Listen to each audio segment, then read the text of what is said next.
for the last 2 years, and those asylum seekers or economic migrants who make it from Sudan to the UK have a 99% chance of being given leave to remain. So I spent several hours talking to immigration chiefs here in Benghazi on the east side of Libya. The Libyan National Army has a very good grip on the immigration problem, albeit fighting against a huge crisis with limited resources. There is a very, very clear process of giving people proper health checks, the life-saving care that they need, and then working out where it is exactly that they've come from. Their message to the UK is that you are fueling this problem. You are effectively advertising a great new life for people from sub-Saharan Africa. They actually said, you know, what do you think happens when a guy from Sudan comes up through Libya and makes his way all the way to the UK and gets put in a luxurious hotel and provided with everything? And make no mistake, it is a perilous journey. We see it from the end point. We see the channel crossing as the dangerous bit. But actually where these journeys begin is in the hot desert. Many, many tens of kilometres have to be covered on foot by these migrants. And as many as 1 in 4 do not make it.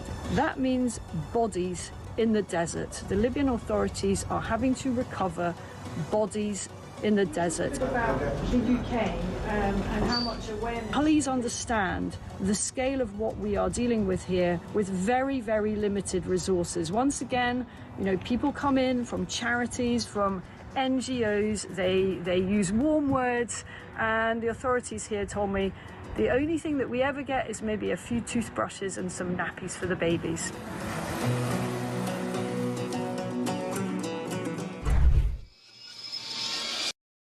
Across the UK, on DAB+, on YouTube, on your mobile, and on your side.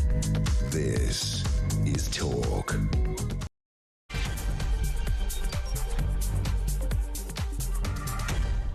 Yes, this is Talk. This is the Late Show. Oh, do you know what I'm going to do? I'm going to put my top button, I'm going to do it up.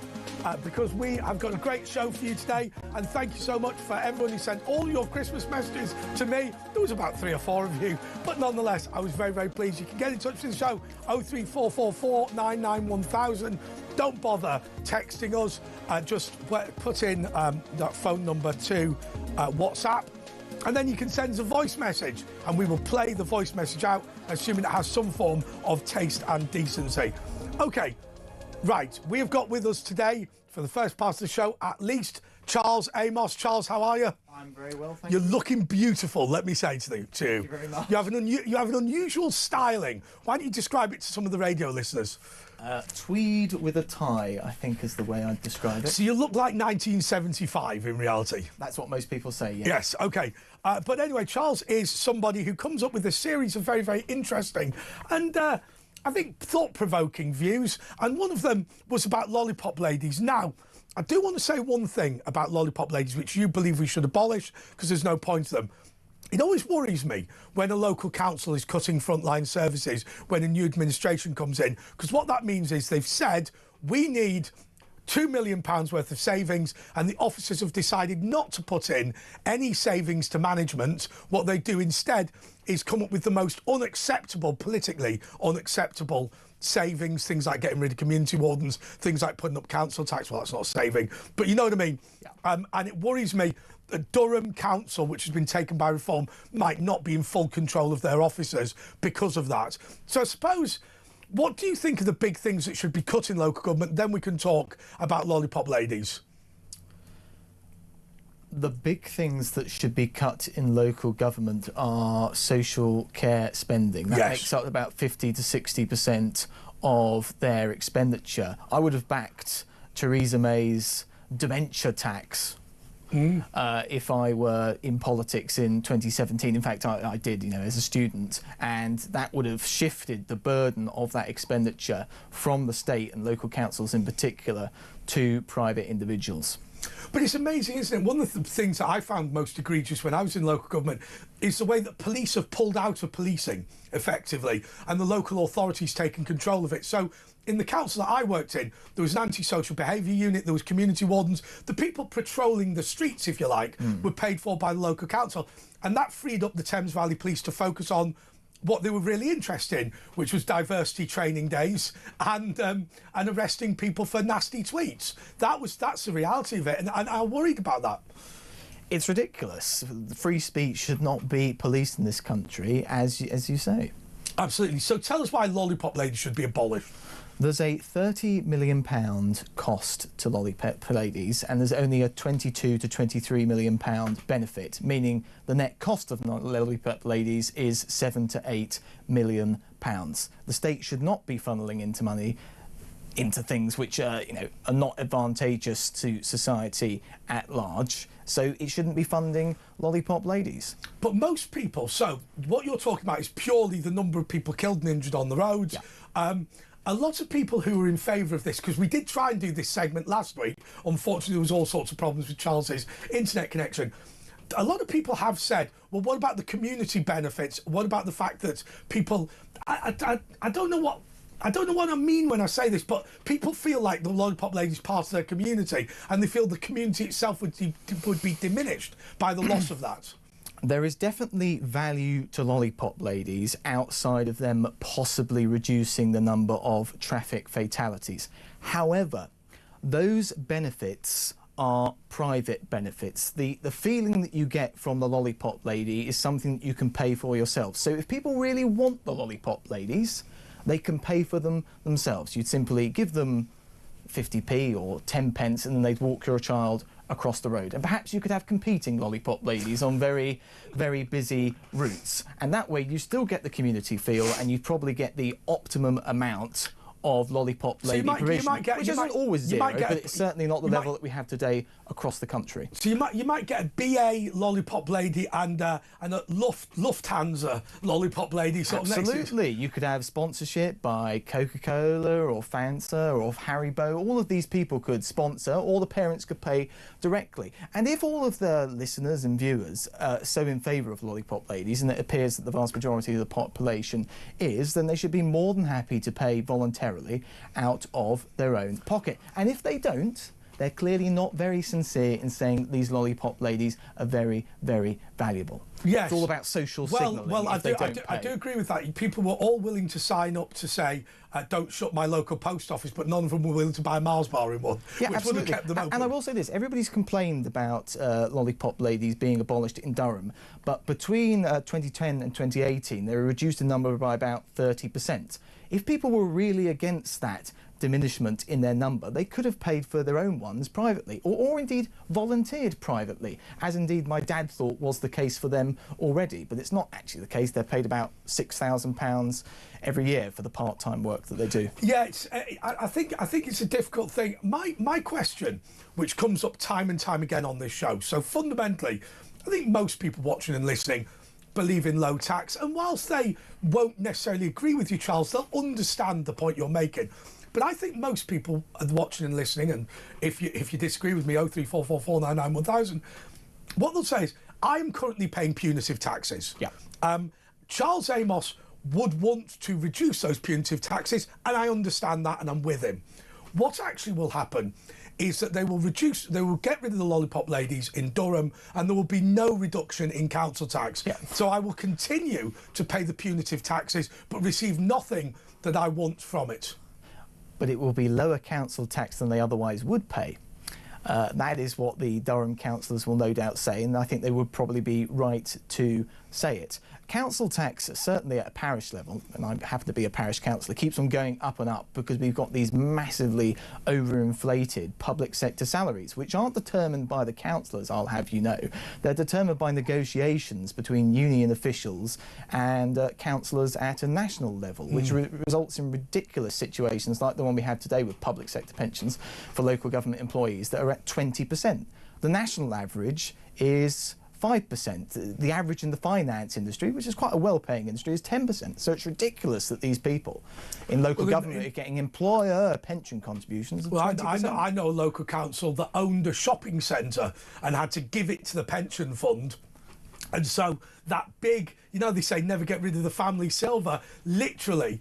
I mean, I'll tell you the great story when I worked at Windsor and Maidenhead Council were obviously officers, if they'd worked the 85 rule, which is basically if your age plus the number of years you've worked equals 85, you can retire on 2/3 of your final salary. Don't worry if you haven't put that mathematics together. But we had an officer, in fact we had multiple officers who received a £10,000 pay rise in their final month of employment, which meant that they would earn an extra £6,666.66 every year for life, because they had that £10,000 pay rise 2 weeks before they retired. It's utterly ridiculous, and the only reason they get away with it at low-level councils such as the parish council is because all of the councillors go, ooh, aren't the parish staff so nice? And I'm sure some of them are nice, but that shouldn't detract from the fact that their wages should be suppressed. Can we just clip that out where he goes, woo? Well, we'll keep that. That'll be my ringtone. You know, these wages should be suppressed in the interest of ensuring good value for taxpayers. We had a bloke. I could do this all day. We had a bloke who was our deputy head of leisure services, and we made him redundant. And then the following week, and we paid his redundancy. The following week, he was the deputy head of children's services. And we said, they said he's multifaceted, and basically just what we. Because it is like, yes, Minister, you're tempted to get rid of these people, and then, you know, it just becomes impossible. I remember there was corruption in the taxi department, and the corrupt officer, they investigated him and discovered I was responsible because they didn't want to make him redundant, and they knew nobody'd sack me. Just crazy, the whole thing. But anyway, you've been talking about prisoners, haven't you? That's right. Okay. So you believe that there's a solution to getting rid of the problem, so there's a solution to the cost of jails? Yeah. And what is it? It is to make ex-prisoners pay for the £49,000 prison pace cost per year. And what you do is you essentially give them that cost when they leave prison and say, you've got to pay back this £49,000 and we'll take a percentage of your income for so many years until you've paid it back. And that way you would stop the injustice of these thieves and robbers taking from their victim originally, and then the taxpayer, being the same people, the victims, being ripped off by the state to finance those prisoners again. This is precisely the same argument that Michael O'Leary has from Ryanair about people who disrupt a plane and it lands. He's begun suing them through the courts in Dublin for the cost of the plane landing, because he says, well, everybody has to pay for this flight, and then suddenly someone's off their face. You have to land in Malaga rather than going all the way to your destination. Costs 20 grand. You're going to get sued for 20 grand. I think that's wholly appropriate. Oh, I don't know if I'd go that far, but maybe I'm open to the idea. Sorry, you would charge prisoners all of the money for their prison sentences, but if somebody takes cocaine on Ryanair flights and then disrupts a flight... Well, I suppose that's against the contract, so perhaps that is a legitimate legal action for Michael O'Leary to take. My issue with Michael O'Leary there is that he just wants to stop drunk people from getting on his plane so they can get drunk on his plane, because at the moment they get drunk in Wetherspoons, which is cheaper, because there's lots of competition in the airport, or at least more competition in the airport. He wants them to get drunk on his plane, or perhaps during the plane ride, and then properly drunk afterwards, so he can make as much money as possible. So I'm a bit worried when he talks about... He did say that in the days before people taking drugs on flights, he said, well, at least he used to go to sleep. Now they're a bit more enthusiastic. I think he used the word. But he can do what he likes with his own planes. He can set his own ticket terms. I mean, they are his planes after all. But what about the whole problem with policing in this country? The fact that we're not really interested in crime anymore. We're more interested in social cohesion in terms of policing. So, I mean, I always give the example here where there's a major problem with bag theft on Tooley Street, which is just down here, and true in many cities and towns. And they go, well, it's only a very minor crime. You go, yes, but there's, you know, say there's 100,000 bags stolen a year. It's not 100,000 people stealing one bag per year each. It's a much smaller number of people. And so what happens is if you are willing to commit a low-level crime like shoplifting or bag theft, you will almost certainly get away with it because the police are not interested. Yeah. And the police need to come down hard on them. I mean, my ideal would be to have the police privatised, and then they would better respond to the demands of consumers. How would that work? You would have people pay a subscription to a police service, and although some people would say policing is a public good because it's non-excludable and non-rivalrous, the prosecution element of policing and the following up of the crime, and indeed the capturing of the criminal from which you can extract an economic benefit, that is a private good. So you privatise you privatise all of it, but it's primarily that good that the consumers are paying for. So let me get this right. I mean, look, in terms of street patrols have gone anyway. So yeah, you don't have to worry too much. That's the main public good. Yeah. So what you're talking about is after a crime, the investigation and the restitution of that. So what happens is you pay for your own private subscription, and somebody comes in. So you decide, well, look, I'm going to pay extra to have an ultra savage guy who's really going to go out and try and find things. But would anybody pay to have other people's tweets investigated? No. No, because they're concerned about burglary and shoplifting. And I think actually in the old days when you were talking about, well, what about the street patrols? But they've abolished the street patrols anyway. Absolutely. Therefore, and you know what, Charles? I think you persuaded me. Is anybody else persuaded? Well, and I'll tell you why this can. Well, this is shown to work in the Victorian age. The Barnet Association that operated in Manchester in the 19th century used to put plaques up on their customers' houses. And if you look at home insurance records during that period, you'll find that those that had the plaques on them showing that this is part of the Barnet Association police force and you will be investigated if you break into the house, had lower home insurance premiums. Oh, wow. And those lower home insurance premiums are simply there because the crime was lower against those houses. So I think that's pretty compelling evidence that private policing can work. So basically there would be certain police forces that would have a reputation for really going after criminals. Absolutely. And if you put a sign on saying, I'm policed by Nasty Git Policing Services Limited, then nobody'd burgle you. Absolutely. Absolutely. Charles, I think you've got me. Charles, I'm pleased. OK, we're going to continue to talk about this and other things straight after this.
Across the UK, on DAB+, on YouTube, on your mobile, and on your side. This is Talk. My friend was in the doghouse over Christmas for doing something which I have to say I really don't think is appropriate at all. He bought his two daughters, who were aged 5 and 7, some pyjamas with a picture of Father Christmas on, which said "My little ho ho ho" under it. I mean, that is just inappropriate, isn't it? His wife said to him, "No, it's not funny. It's not even slightly funny. They're going straight in the bin. The children are not even looking at them." Why would you do that? What is the sanity? What was the thought? Also, who manufactured that product? Anyway, Charles Amos is still with us. He's a writer at Conservative Home. And Charles, you've come up with various ideas to solve crime, I have to say. They're fruity, but I agree with them. What about this idea that you have about taking people's homes if they're in life sentences? Because you want people to pay for their prison sentences, but you think some of their assets should be taken as well? Punishment has two goals. That's restitution and retribution.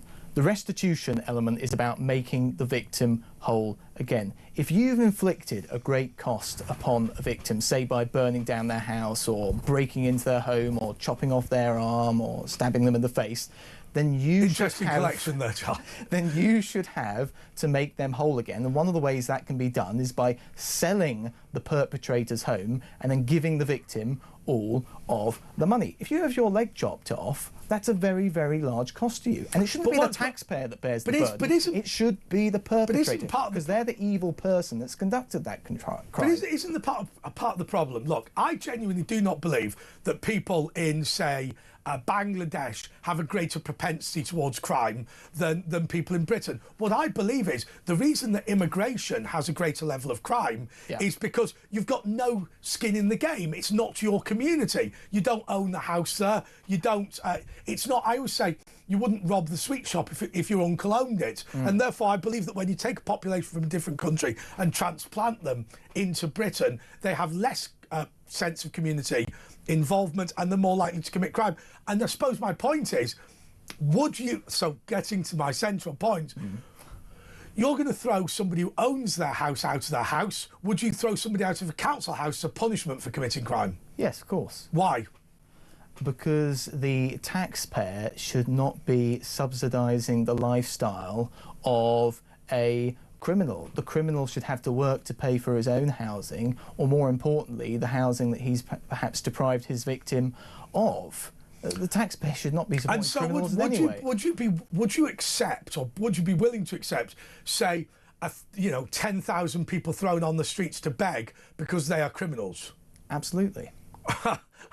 These people are thieves, robbers, murderers, and they don't deserve our sympathy at all. Or rather, only certain very limited numbers deserve our sympathy. Charles, I've just got to say, this is why I laugh. Oh, you old softy. You old softy, Charles. There's too many softies in this world. But somebody is perhaps too hard. It's true, though, that's not really a big problem. But it's true. I mean, I always feel certainly where I live, and it's bizarre, where I live, it's meant to be quite a posh block of flats. A quarter of those flats were given over for what was supposed to be the poor of the parish, if you like. They're now being exclusively allocated to people from Pakistan because the housing association they've been given to has been taken over by Pakistanis.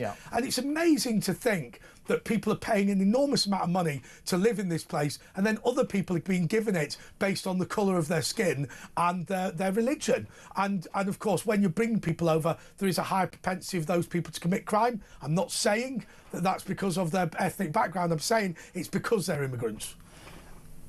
Well, I partially agree with you there when the immigrants are going into multicultural areas, but sometimes they're going into homogenous cultures such as Birmingham or Tower Hamlets, where they're all Muslims or Pakistanis to begin with.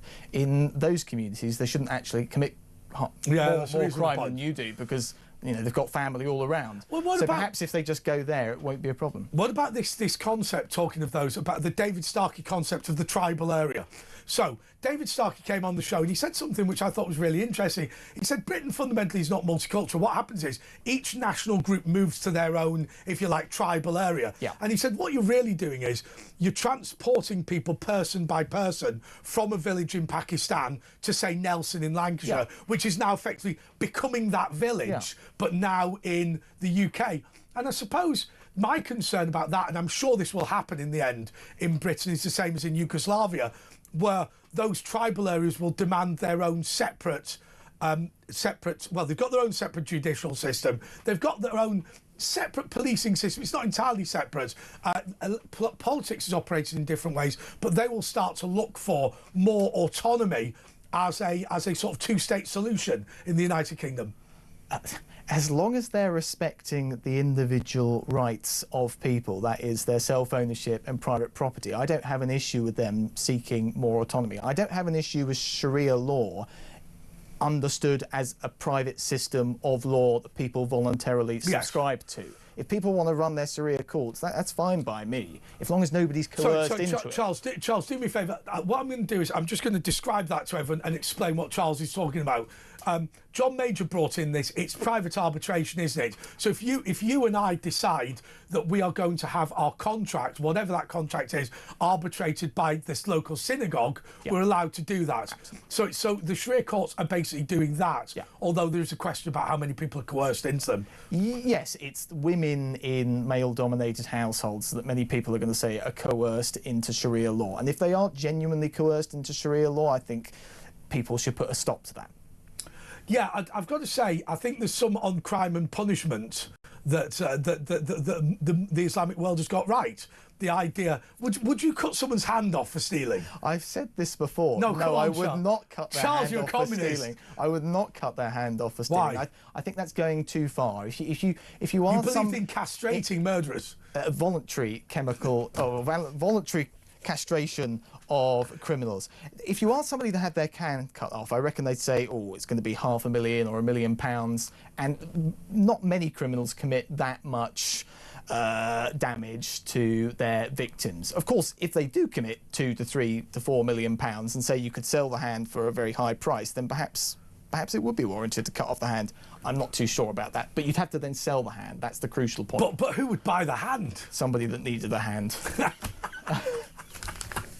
Who couldn't get one voluntarily. Charles, when you first arrived, I thought you were a comedian dressed up. No, I'm not a comedian dressed up. No, I think these are tricky questions, but I err against chopping off people's hands. I'll make that very clear. Here's Heather says to replace lollipop ladies with a zebra crossing outside schools is just effective as the lollipop ladies and children with their parents and carers. No idea what that says. Sorry, I can't read it properly. My glasses are not here. Anyway, Heather messaged something and said, I really dislike Charles Amos and his views normally, but I find myself agreeing with him. I must go off and take my temperature. Charles, you know, these views you've got and the look, I mean, how popular is it with the ladies? I've asked out a number of girls this year. I have. Have any said yes? Some have said yes. Some have said yes. Whether or not they've gone the whole way, I won't disclose. Oh, well, I mean, I'm not... No, the whole way to the date. Oh, right. I was going to say, I wasn't asking about... No, I meant to the date. You are... it's just, I think what we love about you, Charles, is you're a unique man in a dangerous world. If you say so. OK. And what did you do over Christmas?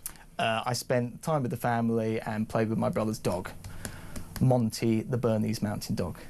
But Monty, the Bernese Mountain Dog. That's the one. Absolutely. OK, so where those people who agree with you, and I suspect there will be many people who do, where can they find you online? At Mr. Charles Amos on Twitter and at themusingindividualist.substack.com for my Substack content. So give me that Twitter again. At Mr. Charles Amos. Mr. Charles Amos. And is there a photo of you so people can see the unique look? I've got a three-piece suit on in my Twitter profile picture, corduroy and tweed. OK, that's great. Well, thank you so much to Charles Amos. He's a writer on Conservative Home, and he's a unique man. He's a unique man. Right, coming up next, we've got Josh Rom to talk about how the Islamists have been let in by Keir Starmer. More next.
across the UK, on DAB+, on YouTube, on your mobile, and on your side.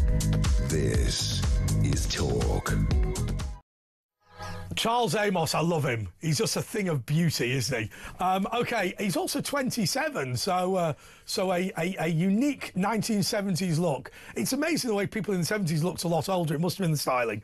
Anyway, well, Keir Starmer is under mounting pressure to revoke British citizenship of an Islamic extremist, Abba el-Fattah, who called for Zionists to be killed, but he was welcomed to the UK by the Prime Minister over the weekend. He's an Egyptian activist jailed in Cairo in 2019, but he was granted British citizenship in 2021. We're joined by the journalist Josh Rom. Josh, look, is there a future for us in Britain, or is this now just going to be a hotbed for Islamic fundamentalism?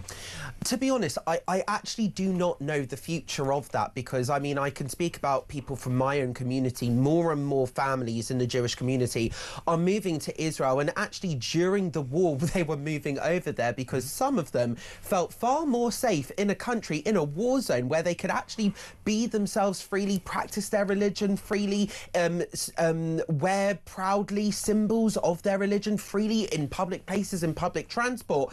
They felt safer doing that in a war zone than they did in their home country, Britain, on the streets of London. And this is the thing, actually, because this is going to sound absolutely mad to people. And I know that I'm not the only Jew that has done this.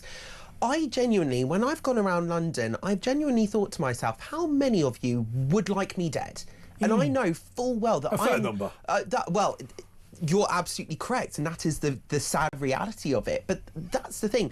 I know I'm not the only Jew in the UK that's thought that. We've all been discussing this round our table, and the fact is we're looking at the establishment media like the BBC peddling what some people say alleged bias. We'll just for the purposes of this programme just say alleged bias. No, we won't. No, don't. No, don't say alleged bias, you communist. No, the reality is the BBC are a disgrace. What about that? They are a disgrace. The British government calls Hamas terrorists. My God.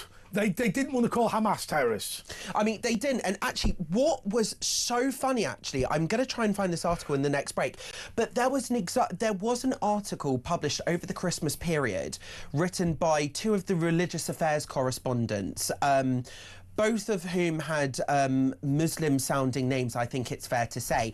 But the article was written about this existential crisis facing British Jewry, and it was very clear that there were, one, very selective in the sourcing, but two, in the article there was not one single mention of the biggest dilemma or the biggest challenge facing the Jewish community right now in the United Kingdom, and that is Islamic extremism. Yes. And I think the problem is after Bondi Beach, you have all of these politicians, the likes of Zara Sultana and Jeremy Corbyn going, oh yes, we're so shocked by Bondi Beach, we're appalled by this, we condemn violence. And then you have the Jewish community who resoundingly say, well, it's shocking, yes, but we are not surprised at all. Of course not, because surprised. We have been saying this, shouting this from the rooftops for months upon months upon months. And I think the latest story that we've seen this week about Alaa Abd el-Fattah, this Islamic extremist, well, alleged quote-unquote Islamic extremist, no, but with absolutely abhorrent tweets, which even Sir Keir Starmer now has acknowledged that they're abhorrent. But we see the government tweeting Lammy, Yvette Cooper, Sir Keir Starmer welcoming this guy with open arms, and then lo and behold, he's calling British people dogs and monkeys.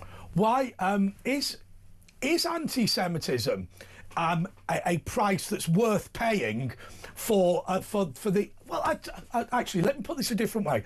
I believe that the Labour Party, that's your party, that all of these lefties, that the Green Party and whatever, believe that anti-Semitism is a price worth paying to ensure that they can have unlimited immigration from the Islamic world. I believe that's what they think. They think we want Britain now to be essentially a multicultural society where there will be, say, a small number of British people, you know, and a large number of people who are the global majority, if you like. So Africans, so say British people 20%, Africans 30%, Asians 30%, or whatever it is that they see as the future. Unfortunately, that means Jews cannot be a part of it, but it's worth it for the overall strategy.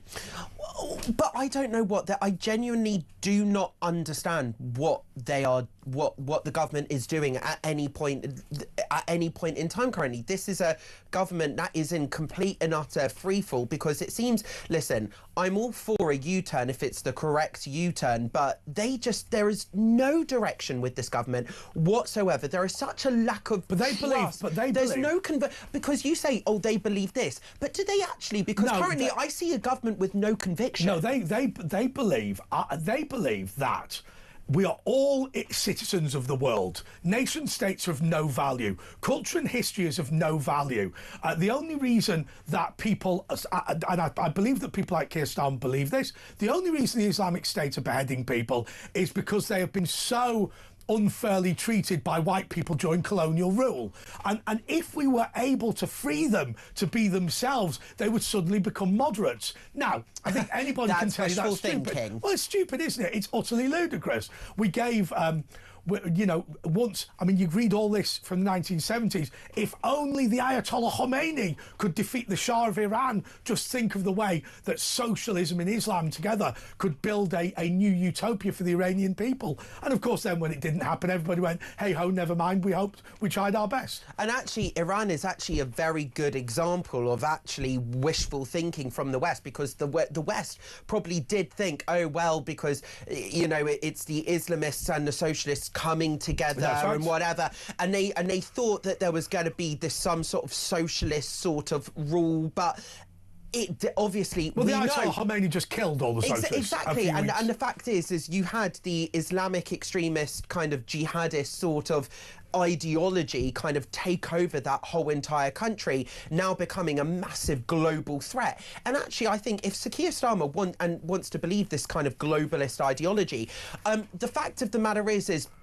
they're saying, oh, well, if we're going to apologise, blah, blah, blah, blah, blah, and do all of that stuff, and, oh, they're going to become moderates later, that is wishful thinking. And this is something that I think the Israelis have absolutely correct, is if somebody says they want to kill you, believe them when they say this. Absolutely believe them. But we will have no doubt, or had Bondi Beach happened in Britain, you would have had these people out machine gunning Jewish people. They will go into the police station and go, I am doing this for the Islamic State, and the police will then release it was a mental health incident. I literally, if they say we are terrorists, they'll go, no, we're more concerned about the mental health issue. It's garbage. Well, that actually brings me on to my point about Bob Villan at Glastonbury, because of course he was apparently cleared of everything, cleared of all charges. And actually, I tweeted at the time when I read the news, actually, a very important point about the rise of Nazi Germany. And the reason why the Nazis rose in the way in which they did was due to the fact of complicity from the authorities during Kristallnacht. The authorities, they were instructed to do nothing, don't interfere, don't save anything, don't discourage anything, don't make any arrests, or if you do make any arrests, actually arrest Jewish people. But the fact of the matter is in the rise of Nazi Germany, there was complicity from the police forces. And actually what they're effectively doing, the police now, when it comes to Bob Villan, they're now setting a precedent, because they're now going, well, actually, if you do chant that on the streets, especially if there are Jewish people present, doesn't matter if they're intimidated, no, it's not an offence whatsoever. And that's what's so scary about what Jews are feeling in this country at the moment, is because people feel like we are on the precipice, the edge of a slippery slope, because one thing leads to another, which leads to another, which leads to another. It's the way I would describe it is it's the boiling frog test. When you put a frog in a pot, a lukewarm pot, but you turn up the temperature bit by bit, by bit by bit. So the frog doesn't realise that it's actually being boiled. But then the pot becomes slowly but surely that much intolerable, and the frog ends up being cooked before it knows it. But do you think that the authorities are making Britain a hostile place for the British? Because I certainly feel that. I certainly feel under enormous pressure to start considering leaving the country. I don't think we're at that yet. But what I do think we are at is the authorities and the government are effectively enabling extremism to come into this country. And I think whilst we're not at that point yet, it's exactly what I said. I think we're at the edge of the cliff. But I've got a mate who's telling me about Eastern Europe, and I've said this before about ethnic cleansing and how you ethnically cleanse in Eastern Europe. The first thing you do is take the local population off the TV and radio and replace them with new people. Then you have uncontrolled immigration from the areas where you have the new population. You favour them in housing, you favour them in education, you give them priority on government jobs, pull down the statues of the old people and attempt to shut down their religious institutions, ban their history from schools and discourage the use of their language.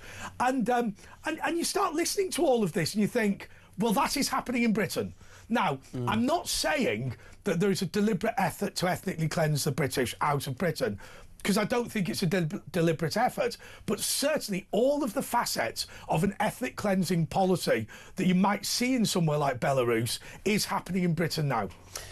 I think this can be what I think the best way to describe this at the moment is Judeo-Christian values are under attack from Islamic extremism. Yeah. And that is, I think, a fundamental fact in the world. The fact is, when the BBC, when there's a big reporting on an issue facing a minority community, but yet they do not mention the single biggest issue facing the minority community in the country and only use selective sourcing, because I guarantee any sort of journalist that would have written the article that I'm talking about, any self-respecting journalist doing proper research would have come across Jewish people that would have mentioned Islamic extremism, would have mentioned the fact that they're scared to show that they're visibly Jewish in the community, that they're scared to use the tube, that they're scared to wear a kippah in a public place, that they have to tuck away their Star of David or their high necklace into whatever top or into any item of clothing, and that they have to hide a part of themselves in the public eye. And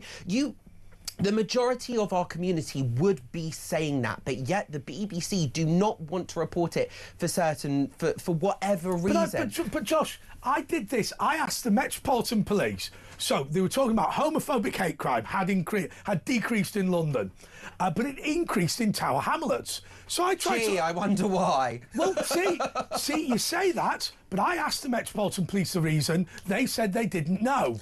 And then I said funny that. And then I said to them, I asked them, what was the religion of the offenders or the suspects? They said, we don't know the religion.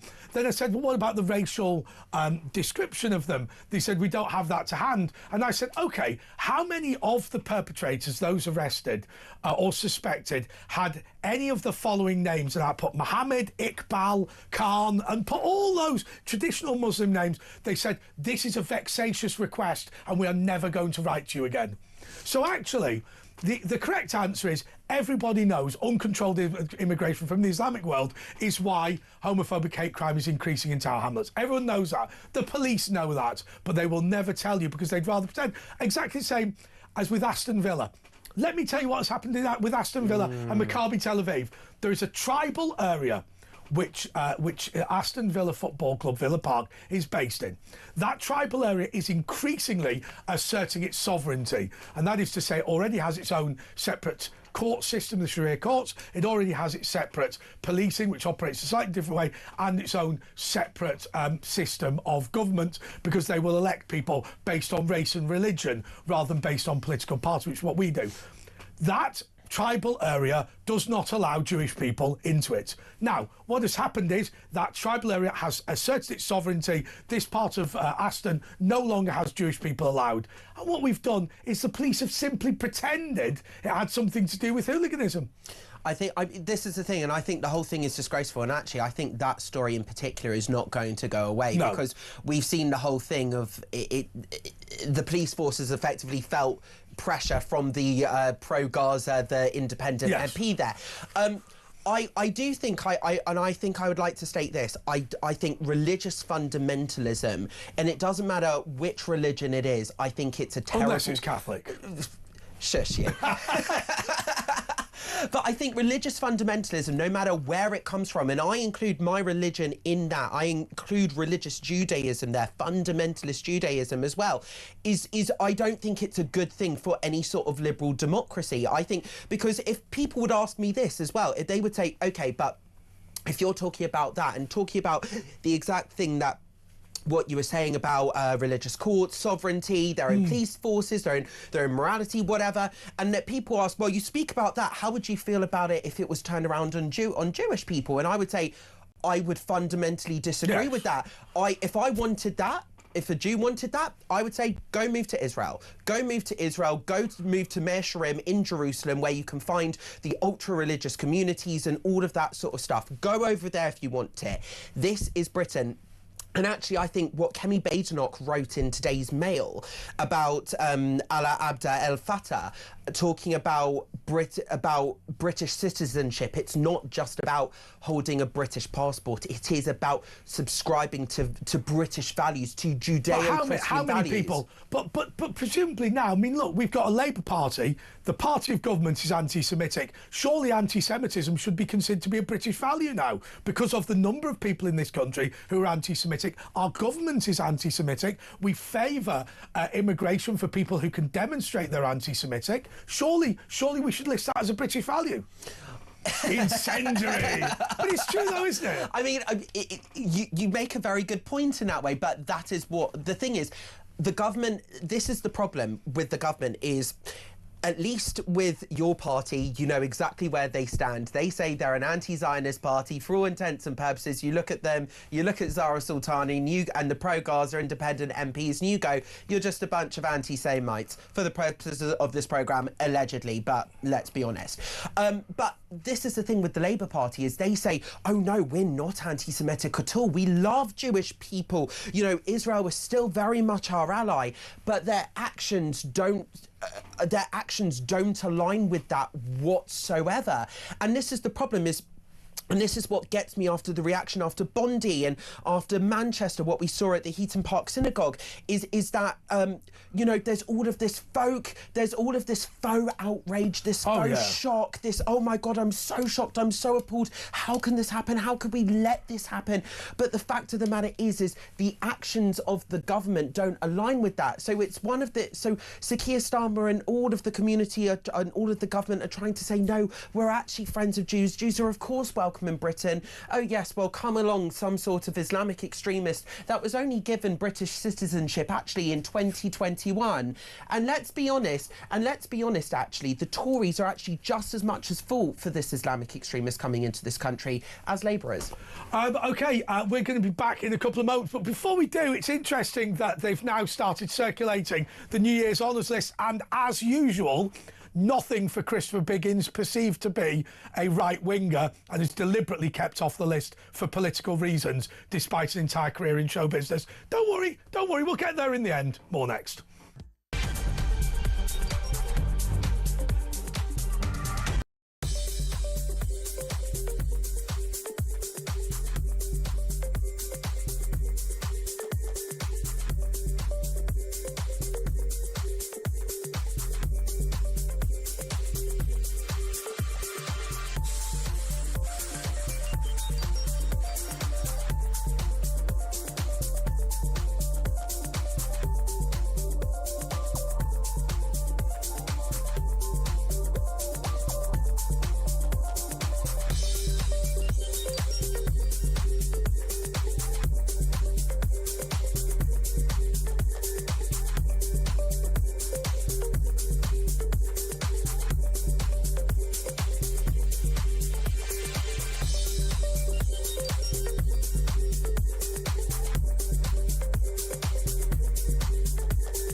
across the UK, on DAB+, on YouTube, on your mobile, and on your side.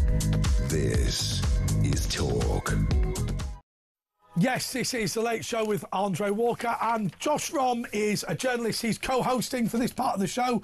And Josh, OK, hairdressers are banning Labour MPs. Explain. I love this. So hairdressers across the country are now refusing to serve Labour MPs as part of a growing protest movement against the party's tax rates. So more than 1,000 pubs had already barred Sir Keir Starmer's MPs following the budget from Chancellor Rachel Reeves. So stickers bearing the message, no Labour MPs, have appeared on salon windows and doors in recent weeks, just as they did on the country's watering holes earlier. I think fundamentally when it comes to this story, you increase taxes on business to pay for welfare, expect a backlash from the businesses. I don't think that's ever a good thing. And I just, this is what I don't get about Labour is, you know, there's all of this stuff. It's all well and good to want this socialist equality utopia when it comes to making everyone's lives better. Everyone should be rich. We should have more money. But that's not the way economies work. That's not the way the world works. We need to, this is the point, I think, why fiscal conservatism is I think, I don't want to say a good course of action, but why people, you have to live in the real world a little bit. And I think if you tax people, they don't have the money to spend, therefore they're not going to spend, therefore there's less money circulating in the economy, therefore there's no growth. We are causing real poverty in this country because what Rachel Reeves is saying, we are never going to cut the welfare bill. We are never going to cut government spending. All we're going to do is find new and innovative ways of taking money off you. Yes. That's it. That's it in a nutshell. But I think as well, so this is the thing, people of, and I know some of our listeners might eye roll here, but, and I'm not one of these people that wants to moan about my generation and all of this, but actually if you think about, you know, if you've got kids out there, if you've got grandkids out there, we've grown up in an age where we've had a negative economic outlook for a good 20 years. So if we go back to Gordon Brown, I've eliminated boom and bust, because you sold off our gold reserves, effectively creating bust and bust. So therefore the Tories then had to fix that with austerity to get the public finances in order, therefore kind of putting us into this economic doom loop of a lack of economic growth, because the whole point of economics is in boom and bust, you save in boom so you can spend in bust. Correct. The problem is the Labour government from Tony Blair and Gordon Brown spent in boom, meaning that we had nothing left in bust. So therefore, the last 20 years, we have had absolutely zero... Gordon Brown, you've characterised it in a slightly different way. Gordon Brown, to me, believed in what I call the perpetual boom theory. That is to say that if you take an economic boom, stoke it with government spending, the boom can become perpetual. Now, of course, as you know, what actually happened, which you quite rightly predicted, but although I would have expected... It's not predicted, it actually happened. No, yeah, but I would have expected your average 15-year-old to have been able to conclude what you've just said, which is if you have an overheating economy and you spend, the result will be when the bust comes, it will be a bigger bust. It will take longer to come, but you'll have no money to mitigate it, which is precisely what happened. Exactly, but the problem is when it comes to boom and bust, and I get the idea of this perpetual boom, because if the economy's doing well, then it will continue to do well, therefore people would spend. There is the one small, tiny little factor considering worldwide events. What happens with worldwide events? What happens with, I'm not just talking about wars for this country, but what happens if there's a war in another country which massively affects production supplies of, for example, the Ukrainian war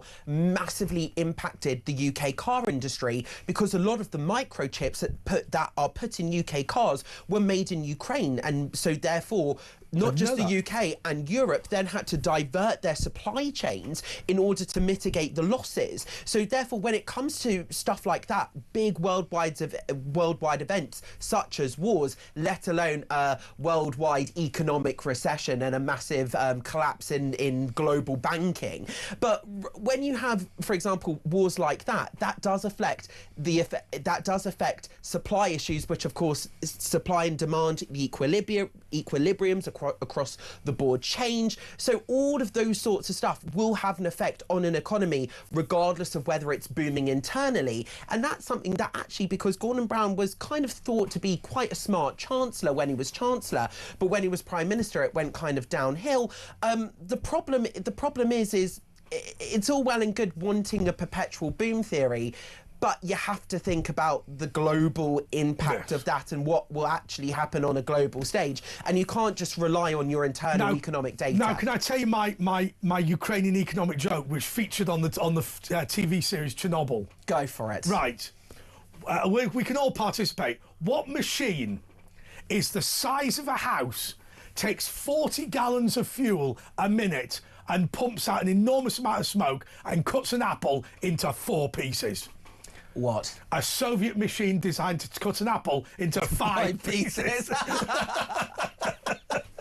So, Josh, look, we're coming to the end of this segment. Tell me, what's your prediction for 2026? Do you believe it's still going to be bad news for those of us that believe in free speech and indeed a future for the Jewish community in Britain? Absolutely. I think as long as the Labour government is in power, I think we're bound to see that. And you know, as long as they keep on importing all of these Islamic extremists such as Abd al-Fattah, like the government You've said, done that 3 times now.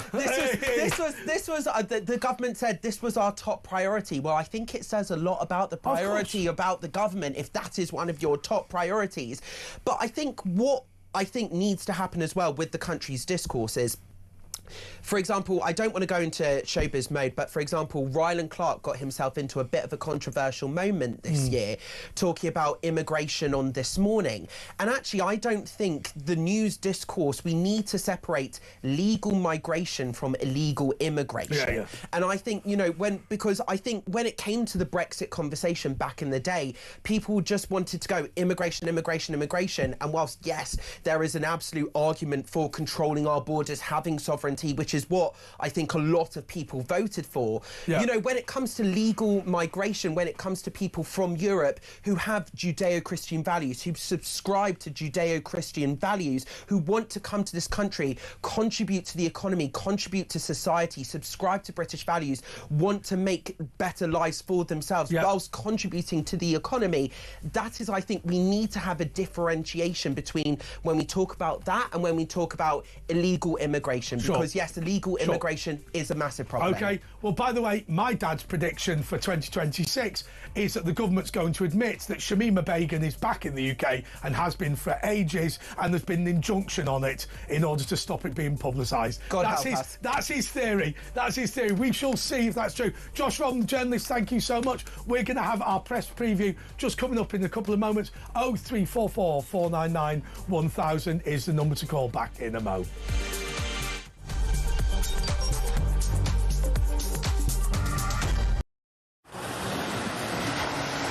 Libya has become a major transit route for refugees and migrants from sub-Saharan Africa, and many of them come through Libya dreaming of getting to the UK, particularly from Sudan, where there has been a civil war waging for the last 2 years. And those asylum seekers or economic migrants who make it from Sudan to the UK have a 99% chance of being given leave to remain.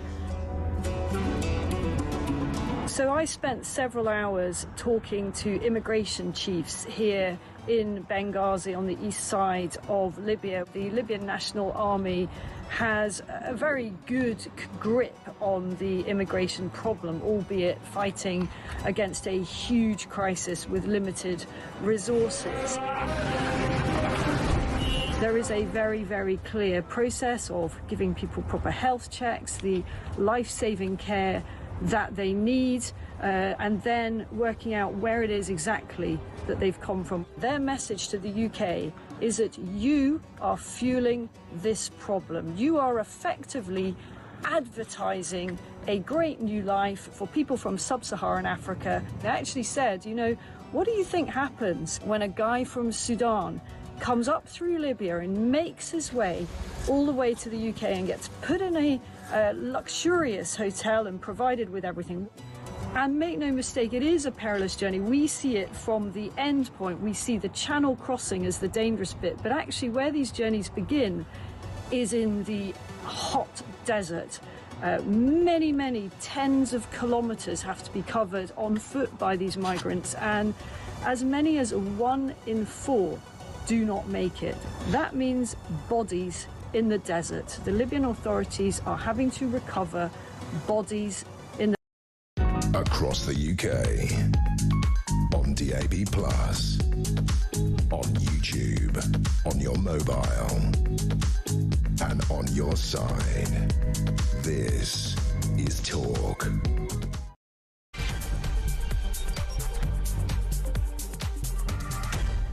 Okay, this is the press preview with Andre Walker and George Madrick. George is going to come up just a couple of moments and we're going to go through all of the front pages. But before that, we're just going to quickly speak to Georgina in London. Georgina, how are you? You have a wonderful Christmas.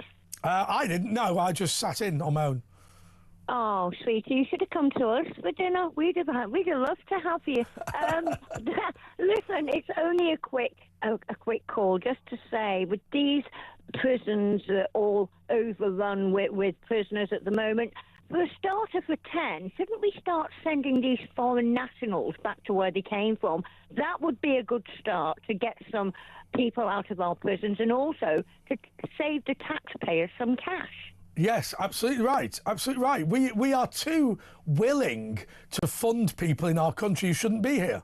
Well, I think that these foreigners now are taking kindness as weakness, and we've really got to get tough on what we're spending out because we haven't got the money to spend. And I'm sick and tired of people saying, oh, enough is enough, because you know what? We're at the end of the rope now, Andre, and we need to do something about it. Less talk, more action.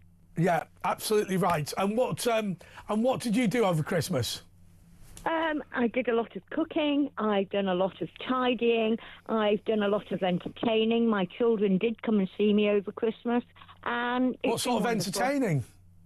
Just, you know, having people over and... Oh, I see. Just having a nice time, a nice, relaxing family Christmas. Very traditional, very boring to some, but I loved it. OK, well, thank you so much, Georgina. Have we got George ready yet? Yeah, great. OK, let's go to George Madrick, who is the leader of Reform on Portsmouth City Council. George, how are you? Good evening. I'm good. How are you, mate? Yeah, what'd you get up to over Christmas? I was a little like you. I just kind of stayed in and worked, to be honest with you. I didn't do too much. OK, so let's go to the Daily Mail. This is this guy who's come over, Al Fatah, who has come over from Egypt, obviously been in prison in Egypt. We gave him British citizenship so he could come over here and spread his bile and filth, which is apparently what he's going to do. So do you think let's ask an incendiary question, do you think that the voters and people of Portsmouth believe their tax pounds should be spent on somebody who believes that they're dogs and monkeys? I don't think anyone in the country believes their taxpayer money should be spent on that. And I think that, you know, Labour have really made a boo-boo here, and I believe it was under Boris Johnson the whole process started as well. So I think there's been some balls dropped here, and the fact that they've got huge media teams and huge amounts of advisors and no one flagged this is crazy. Do they care? Does it matter that he's an Islamic fundamentalist? I mean, he's not the only one, is he? I mean, I was reading about Syrian refugees to Britain. 70% of Syrians coming to Britain believe that homosexuality should be illegal, but only 60% believe the death penalty. I mean, come on, right? These people are backward. They come from third world dumps. And their views reflect that. Well, I've had this debate a number of times with people that are in like stand up to racism. When I always say to them, but don't you believe in like LGBTQ plus rights and like trans rights? They're like, yes. And I'm like, well, how can you campaign to welcome more migrants from these countries then? Because the two views don't mix. They don't work together, you know, and they don't usually have a response for it at all, to be honest with you. And I think that in regards to this, look, Labour will just see it as another story that will blow over in a couple of weeks. Yeah, I mean, I've seen loads of examples. I mean, I remember there was all these people fleeing war, and they arrived in Greece, and the Greeks needed to feed them, so they got the souvlaki out, which of course is pork kebabs, and there was a riot. And they said, no, you will feed us halal food. And the Greeks are like, well, we don't do halal food, really. We just do our own stuff. No, this must be halal food. And I think that is symptomatic of the way that people believe. There is always a belief amongst religious fundamentalists of any description where they go, no, but I understand the rules, I understand the fairness and unfairness, but you have to understand you've got to treat me differently because I'm right.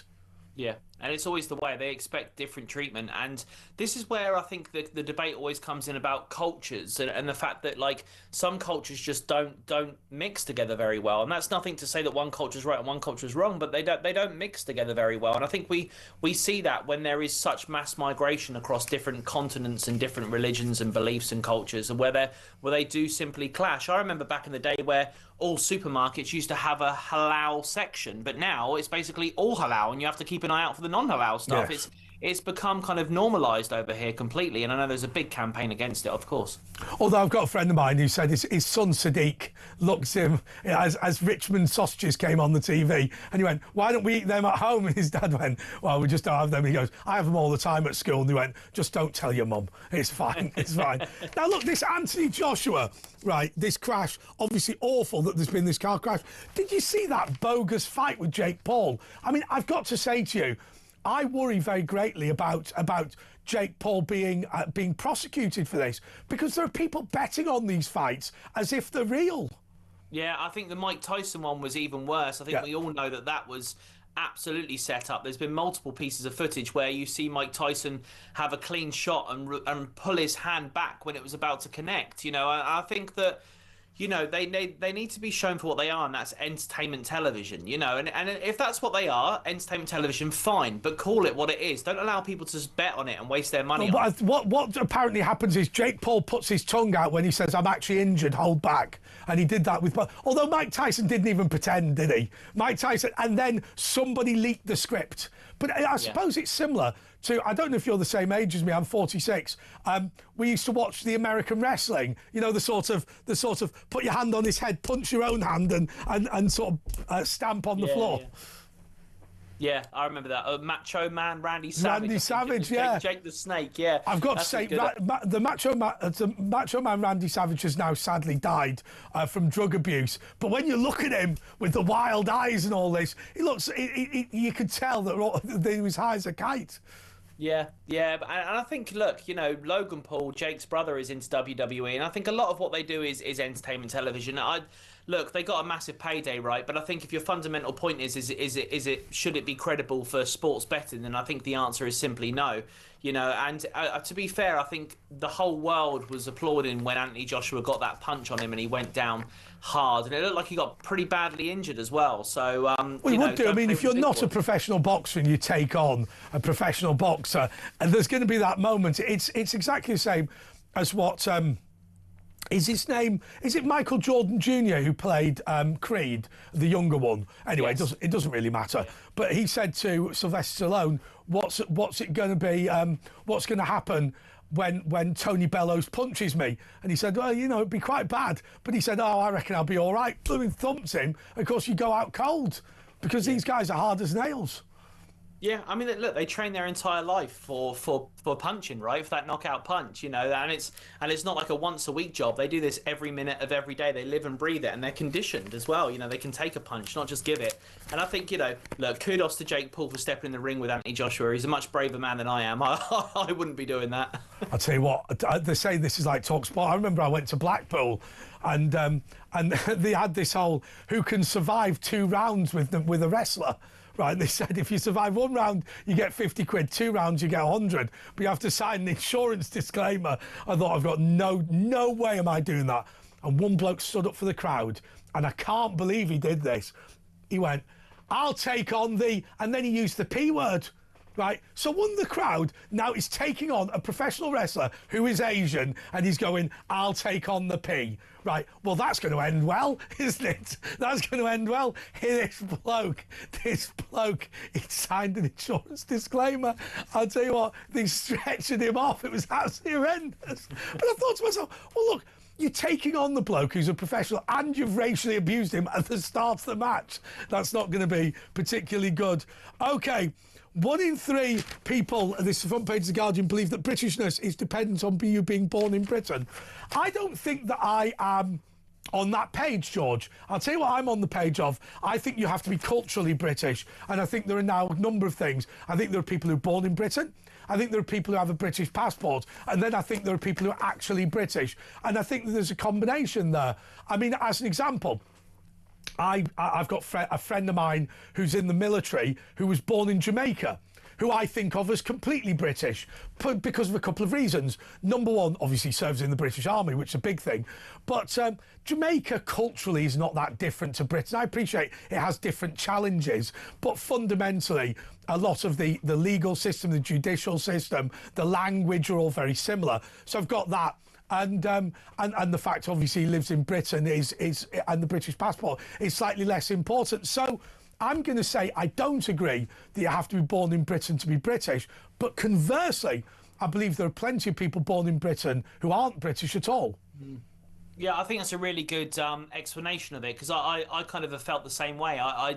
I've said this for a long time, and I think that you're right. I think it's all about culture and whether you can mix or blend or integrate within the communities, you know. And I think that's the key part. I think you know, that's the key challenge. And like you, I knew a gentleman from St Ives, and you know, he came from the Caribbean as well, and he was the same. He was very British, was in the military, and like you, I mean, as I say, I agree. And I think that, as you say, legal systems, legal frameworks, how they do things, how they construct their constitution, all these things are really relevant. Their religion, their background, their faith, you know, that's all relevant to how you can become well, British. absolutely. And I don't think it matters necessarily where you're from, because if you think about it, when we're talking about, I mean, I used to live near Clapham Junction, and many people will know about the nightclub Church at the Grand, where all of the people from the former Commonwealth, whether it be South Africa, Australia, New Zealand, all the kids used to dress up and go at like 11 o'clock in the morning to this nightclub and spend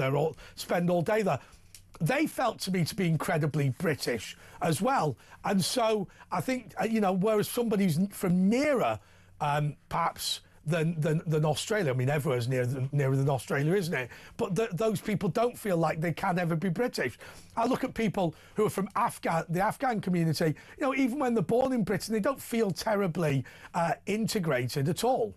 And there's some people that simply hate the country. I mean, yes. You know, we see second and third generation people that were born here in Britain who hate British culture and hate the British way and so on and so forth. So I do think that being British is an individual thing. I think it can be individual. I think there's always stereotypes. Look, there's always stereotypes, but you know, I think it can be a very individualistic thing, and it's certainly based on integration.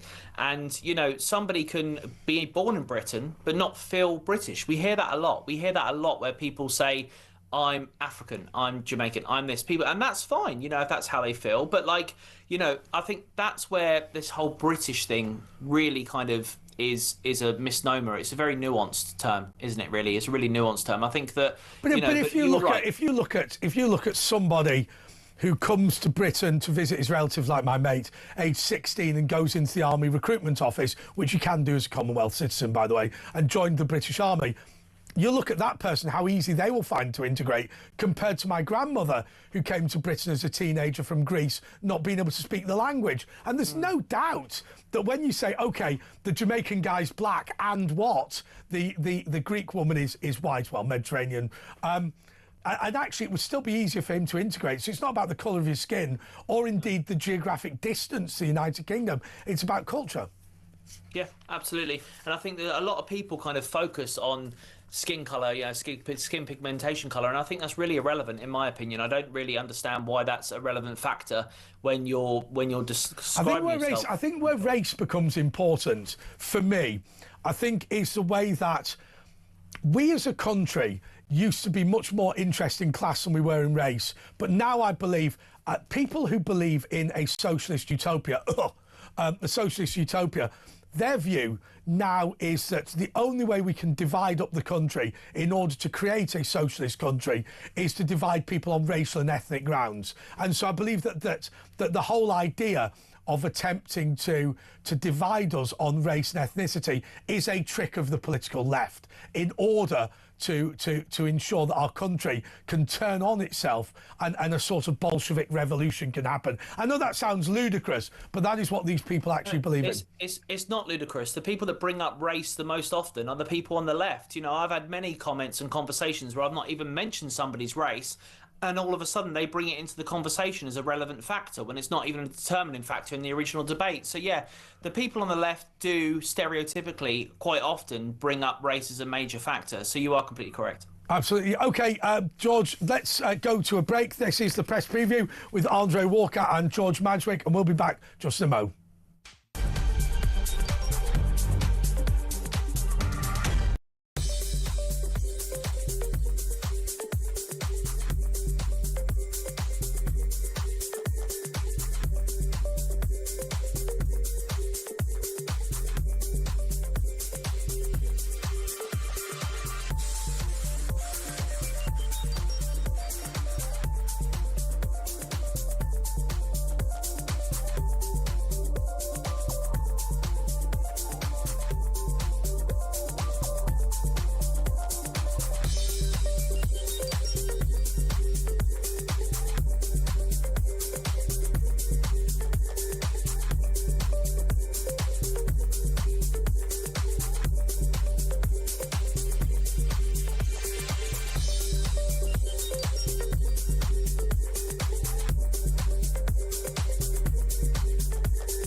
Across the UK, on DAB+, on YouTube, on your mobile, and on your side. This is Talk. Yes, it's the press preview with Andre Walker and George Madgwick. George is the leader of Reform UK on Portsmouth City Council. OK, let's have a look at the front page of The Independent. The UK should seek a new EU defence pact to replace Trump, says a poll of independent readers. What do you think of that, George? Oh, honestly, it's just like relentless, isn't it? It's really relentless and irrelevant. And I like all these think tanks and independent polls. They're wonderful, aren't they? Look, any poll can be made to skew in which direction you want it to look in. It's but they just always attack Trump, don't they? They always attack Trump relentlessly. Absolutely, and I think the key thing is there is now an absolute desperation to get back into the EU, and I think in a sense phase one of returning to the EU has worked, and that is this: to ensure that there is absolutely no reduction in regulation, absolutely no reduction in taxes, absolutely no attempt whatsoever to benefit in any way from Brexit, to ensure that the immigration problem is made worse. So you can say, and I think we can all say with confidence, that Brexit has provided no benefit to the United Kingdom whatsoever.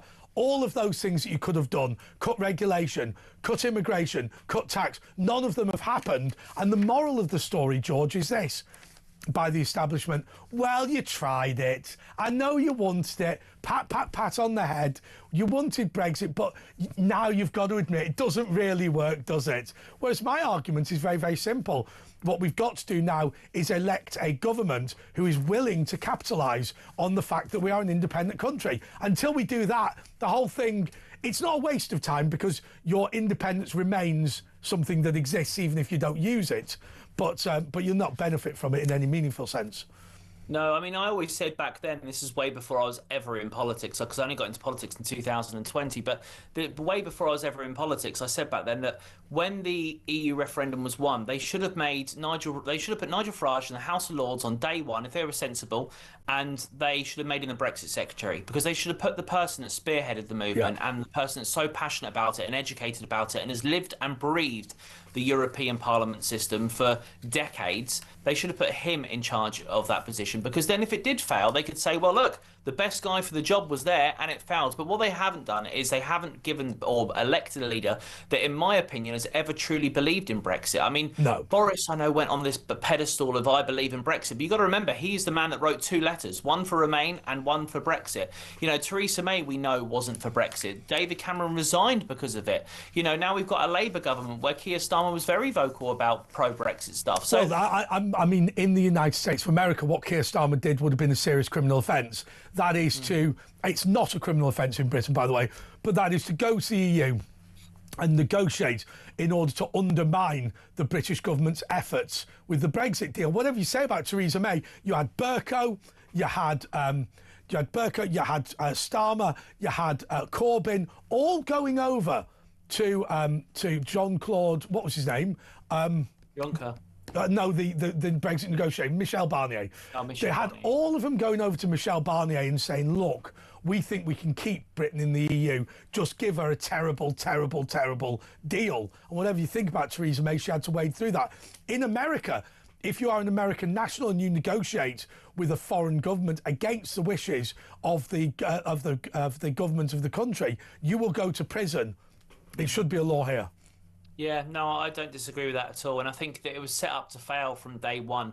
And you're right, you know, it's easy to paint a picture of failure when the intention was always to fail, right? And, you know, going back to John Bercow, I mean, I remember that's how I got into politics, actually, Andre. That's what actually interested me. I remember for the first time in my life, a person, I couldn't even tell you who my local MP was. And for the first time in my life, I tuned on the TV to watch House of Commons debates with Theresa May about this Brexit thing. And I remember John Bercow being terrible throughout the whole thing.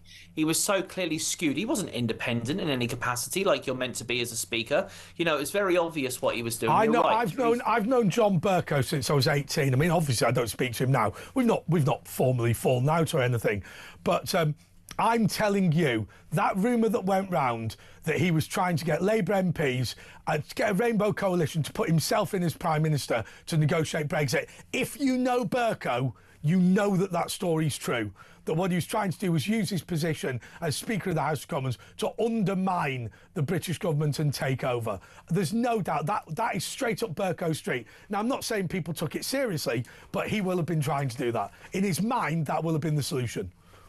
And that's probably why they kept him out of the House of Lords, right? Which is the most non-conventional thing to happen. You know, the Speaker always goes into the House of Lords, and he was abdicated of that great responsibility. So he clearly suffered for it. But yeah, I remember that whole saga. And you know, then we had Brexit Secretary after Brexit Secretary. I think Michael Gove, was he Brexit Secretary for a while? I can't remember. You know? Yeah, we had so many. It's been 10 years since that vote. Time flies, right? Time flies. Time flies when you're having fun. Unbelievable. That's what you call it. But it's they didn't even want to trigger it, did they? Do you remember we were going on and on and on, and they just wouldn't trigger it even? I remember just thinking, no, they thought we were going to be able to stay. Yeah, they did. They thought it would be completely different. And they all now say, you know, if there was a poll today, we would want to rejoin. But I don't think people understand what rejoining really actually means. First of all, they've already stated we'd have to take the euro on day one. I mean, no one wants to take the euro, right? No. You know, we want our own currency system. Funnily enough, I was talking to Will Dry, who was part of the what I call the establishment vote, but what he called the people's vote. By the way, I always said, if we're going to have, first of all, people's vote, then an establishment vote, if it's one each, there's got to be a runoff. There's got to be a third, best of three. But anyway, what Will Dry said, having been part of that campaign with Alistair Campbell and others, he said, it was only later I realised the damage that was done to Britain, that in fact it wasn't all about hatred because of Brexit and the Brexit referendum. The hatred came later when people realised that the democratic decision they'd taken was going to be overturned by the parliament they'd elected. That was what caused hatred. Yeah, absolutely, and that's what's called the division, and it's the same with the saga nowadays with the people that come across on the boats and stuff. You know, for years and years, vote after vote after vote, people have voted on immigration. It's been a consistent vote, and they just don't understand it. They don't get it, and they're not responding. That's why there's so much friction and tension. Okay, let me show you on the Daily Express. So here is front page where we've got Torval and Dean, a knighthood and a damehood. What about this thing about Christopher Biggins?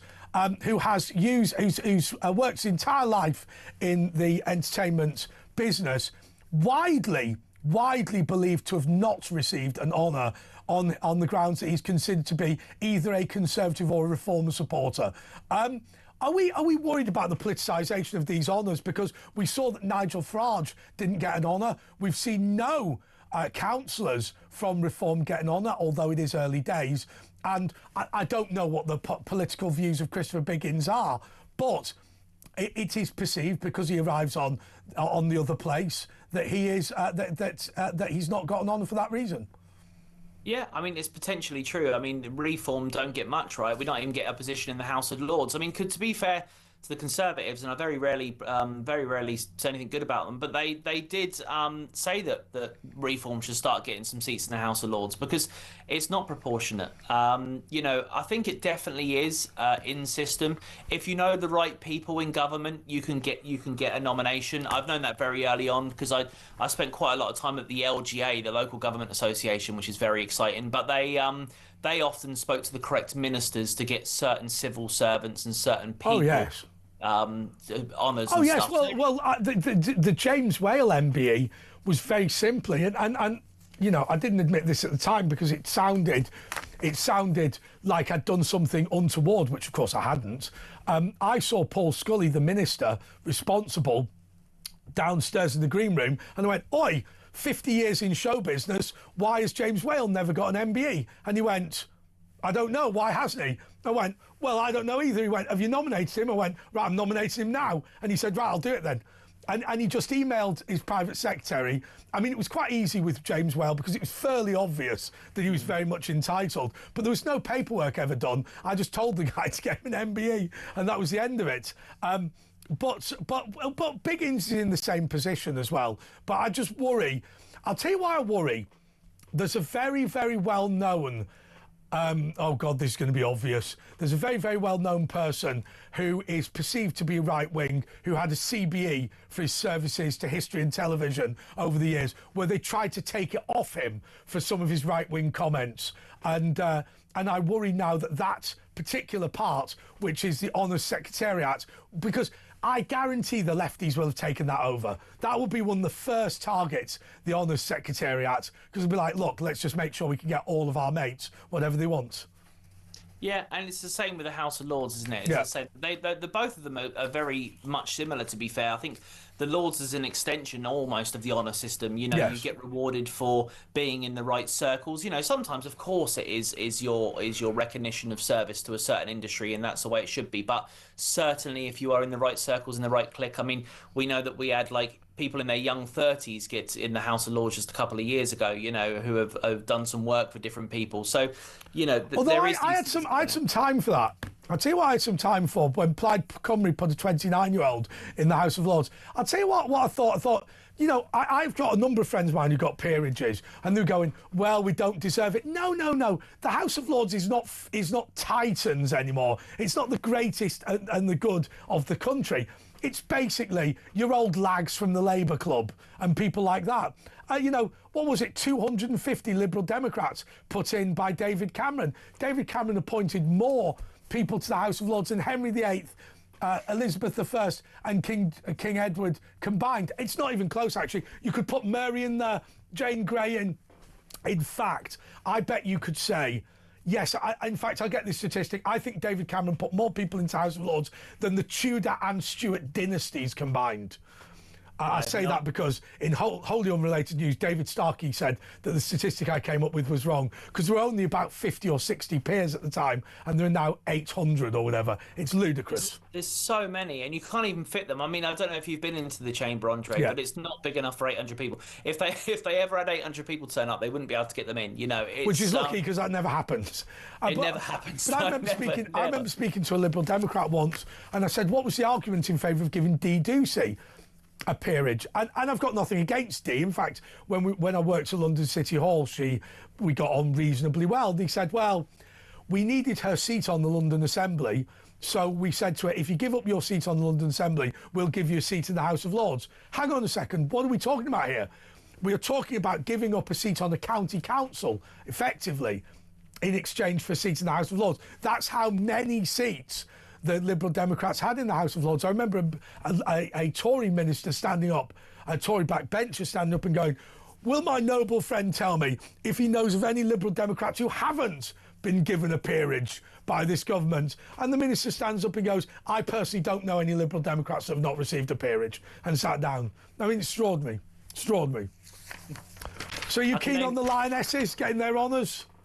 Yeah, why not, eh? You know, to be fair, they've done a lot better than the men in football in recent years, haven't they? So, yeah, no worries about that. Look, you know, they're watched by millions. They inspire a huge generation of young people to get into sport, which is so important, by the way, from a local council level, you know, from a health level, from a beneficial level. It's great to get young people into sport. So, yeah, why not? OK, so let's go on to some of the other stories that are in the newspapers today or will be tomorrow. What about this? A migrant becomes eligible for universal credit every 43 seconds. Isn't that extraordinary? It's good that. I read that earlier today as well on a different article. But yeah, it's good that, isn't it? I'm sure everyone's over the moon about that one. So, you know, that shows you the systemic issue we have in this country, right? And doesn't it cost something in the region of £40,000 to £50,000 per annum for each migrant that arrives in this country as well? You know, it's absolutely shocking. Now, are we all able to do this? I know it's Christmas, but we've got to remember, George, you've heard it a million times. What is the #1 holiday destination for people who've been granted refugee status in the United Kingdom? That is to say that they've come in as an asylum seeker, then they've got their passport. What is the #1 holiday destination for a refugee? The country they escaped. So these people, it is the #1 holiday destination for people who've escaped a country. The minute they get their British passport, the #1 holiday destination is to go back to the country that they said they had to leave and couldn't return to, otherwise they'd be killed. I mean, that really, truly shows that the system is broken, right? I mean, it literally shows that the immigration system is broken. I had no idea about that, so I'm glad you brought that one up. I had absolutely no idea about that, and I think that's absolutely shocking. And there should be some rules, shouldn't there? Once again, but there should be lots of laws. And there are. I'll tell you what. The rule we should bring in to start with: if you are seeking asylum in the UK, if you leave the country to go back to the country you're escaping, that's it. In fact, if you go on holiday anywhere, you should be not allowed. But I find it extraordinary because I remember I did a lot for Ukraine. I still do a little bit now. But as I say, all they would do is cross the border. Regular listeners and viewers have heard about my example of Moldova multiple times. Moldova used to be the poorest country in Europe. Now it's Ukraine. But what happened was 350,000 people came to Moldova, population 3.5 million, when the Ukrainian war started. So why was it that for years and years and years, nobody went to Moldova who were refugees, and suddenly they did? The answer was it was next to Ukraine. It was the nearest safe country to Ukraine, so Ukrainian refugees went there. The vast, vast majority of Ukrainian refugees did not go to Slough and Gloucester, though some did because they had relatives there. Real refugees cross the border and stay as close to their home as they can. Yeah, I completely agree. And it's one of those things that you have to hit your head against a brick wall when you're trying to have a discussion about this with anyone that sits on the left of politics. They just feel that it's not. I mean, you always have that debate of where was the war in France then when they got on the boat, you know, and they just negate it. Well, you know, they have desires. They have English is their first language. I don't care. You know, that's not the way you do this process. And I'm a firm believer, a real firm believer. I know sometimes it's controversial, probably not on this show, but I'm a firm believer that if you enter this country through illegal means, you should never be able to get settlement status here, ever. Full stop. And when people go, there's no legal mechanism getting to the UK, hang on a second. Right, if there is a war in Ireland, and to an extent there was, and people left for the UK, slightly different because we're the same country, but Ireland, Norway, Sweden, France, and the Benelux countries, they are next door to us. We are the nearest safe country to Iceland if there was a war in Iceland. Now, what I would also say to you is this: if you leave the Congo legitimately and there is a war in every single country on your way, including the countries that are next to us, like Denmark or whatever, then you can come to Britain. So it's not that if there are multiple dangerous countries you can go, but the idea of the Refugee Convention is this: there is a big fight in Northern Ireland, therefore the Irish Catholics are able to go to Ireland for protection and the Protestants go to England for protection. That's what it's meant to do, and we've done it loads of times. It's never been a problem. Yeah, I know, and it's like, honestly, it is hitting your head against a brick wall. And I don't think anybody gets it. They always say in government, don't they? We're going to be strong. I mean, what was it? Shabana Mahmood the other day was saying about was it the Congo? And if they don't take back their people, like the other countries are, then we're going to do sanctions on them and stuff. But the amount of legal or illegal migrants that come over that's on that system is minuscule. We're talking about single-digit people. She's focusing on the headlines and not on the real cause of the problem, and it's a constant of government. My favourite story about that. Do you remember Omar Bongo? President Bongo from the Congo. So George Bush banned the phrase Bongo from the Congo on the grounds that he wasn't the president of Congo. He was of Congolese descent. He was the president of Gabon. So it's like, don't call him Bongo from the Congo. Otherwise, I'm going to forget that this state visit is from Gabon, not the Congo. Anyway, George, this is a press preview. We'll be back in a mo.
Across the UK, on DAB+, on YouTube, on your mobile, and on your side. This is Talk. Yes, this is a press preview with Andre Walker and George Madgwick. OK, let's have a look at this. Month-long waits for NHS GPs. These numbers have gone up massively under Labour. Look, sometimes, George, I worry that we're just blaming everything on immigration. But if you have the same number of doctors and the waiting lists are going up, then one would assume it's got to be something to do with the increase in the population. Yeah, and I think look, the population's booming all the time, right? And I think the one thing I don't agree with these doctor strikes they did over Christmas. I really don't. I think they lost the faith of a lot of the country when they did that. But I think that there is a problem with NHS, and I do know of doctors. I know one personally, actually, that's qualified to be a doctor and cannot get a job. Cannot get a job as a doctor. Really? Yeah, they literally can't get a job as a doctor. It's almost near on impossible for them. They've got to travel halfway across the country to get available jobs. Sorry, we're just going to stop there. Right, do you know what the gallery said? Somebody who's qualified as a doctor but can't get a job. In my ear, and this is the only contribution that Chuck Thomas has made so far. He said, "Is it Dr. Fox?" I mean, how is that useful? What you get? Do you know what you get from the gallery? Stupidity. We literally pay somebody to brief me in this thing, right? And then, and then we get. Is it Dr. Fox? That's what we get. That is the level. That's what I have to deal with. Julia Hartley Brewer's got decent people. She hasn't. That's what he's paid the big bucks for, eh? That's what he paid the big bucks for. That's right. Look, 7 million people have waited more than 4 weeks.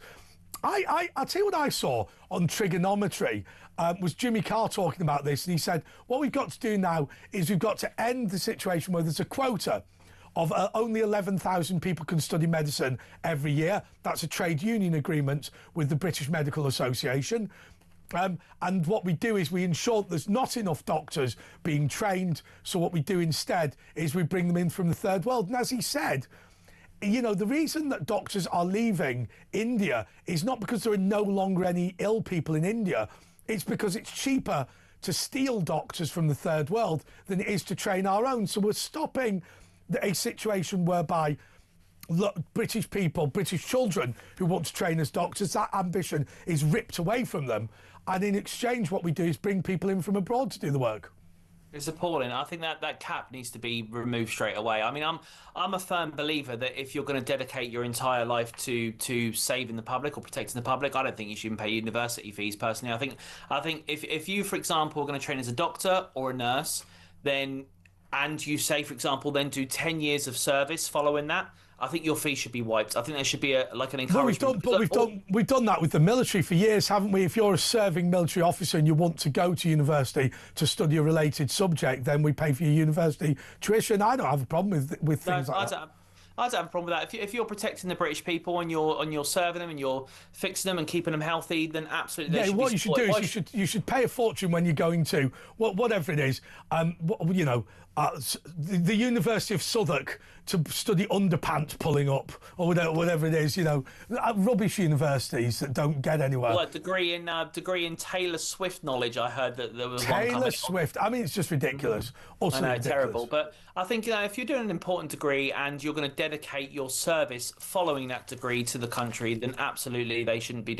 There's a lot of people that get qualified and then they go to other countries. That's completely different. But I think that you're saying about the cap of 11,000. It's so wrong, isn't it? If people want to be doctors, if people want to be nurses and want to treat people, we should be encouraging more, not less. We should be encouraging. What is your assessment of the state of the NHS where you are? I know you're a local council in Portsmouth, so you can't necessarily comment, nor are you an expert in medicine, but is it falling apart, the NHS, in the way that we think it is? I mean, I'm not an expert, but I can speak from a local level, and that's that Portsmouth has the lowest amount of GPs in the country per person, per head. So we do have a big GP crisis down here. Our hospital was, for a long time, in a very dire need. They've had a massive, massive investment, and they've now got a new A&E department. And services are improving slightly. There's still long wait times and ambulances waiting outside on occasions, but it's getting better. But I think, on the whole across the country, I mean, it's obvious to see that healthcare is reduced, right? I mean, I remember when I was a child back in the 90s, and if you were poorly and you couldn't get out of bed, you used to have a doctor come round to you an hour later. They don't do that anymore. They're too lazy. Yeah, that doesn't exist anymore. You can't even get a doctor's appointment. I mean, my dear, I tried to get a doctor's appointment about a year and a half ago. I gave up. I went private in the end. I literally couldn't get one for love nor money. I told them my symptoms, and they said, yeah, the first appointment is in 3.5 weeks. And I thought, you've got to be joking, the system is but once again, I don't want us to sound like we're just ranting off about one topic, but migrant hotels where the doctor comes in every week and the dentist comes in every week and you are looked after properly. I mean, that's what upsets people about all this, isn't it? Yeah, and unfortunately, my uncle passed away just a couple of months ago, and I was in hospital, and I was speaking to a nurse, and she knew me, which was a very weird dynamic, as my uncle just passed away and she was asking for a photograph. But we were in the hospital and we were having a chat, and we was talking about the migrants actually, and she said we get told that we have to look after them. They come in, we have to do their health checks, and I said, well, doesn't that frustrate you? Don't you want to and she said, we have no choice, we're told to do it, we have to do it, and I find that really depressing. I find it really depressing that the nurses don't even want to in most cases, and they understand it's unfair.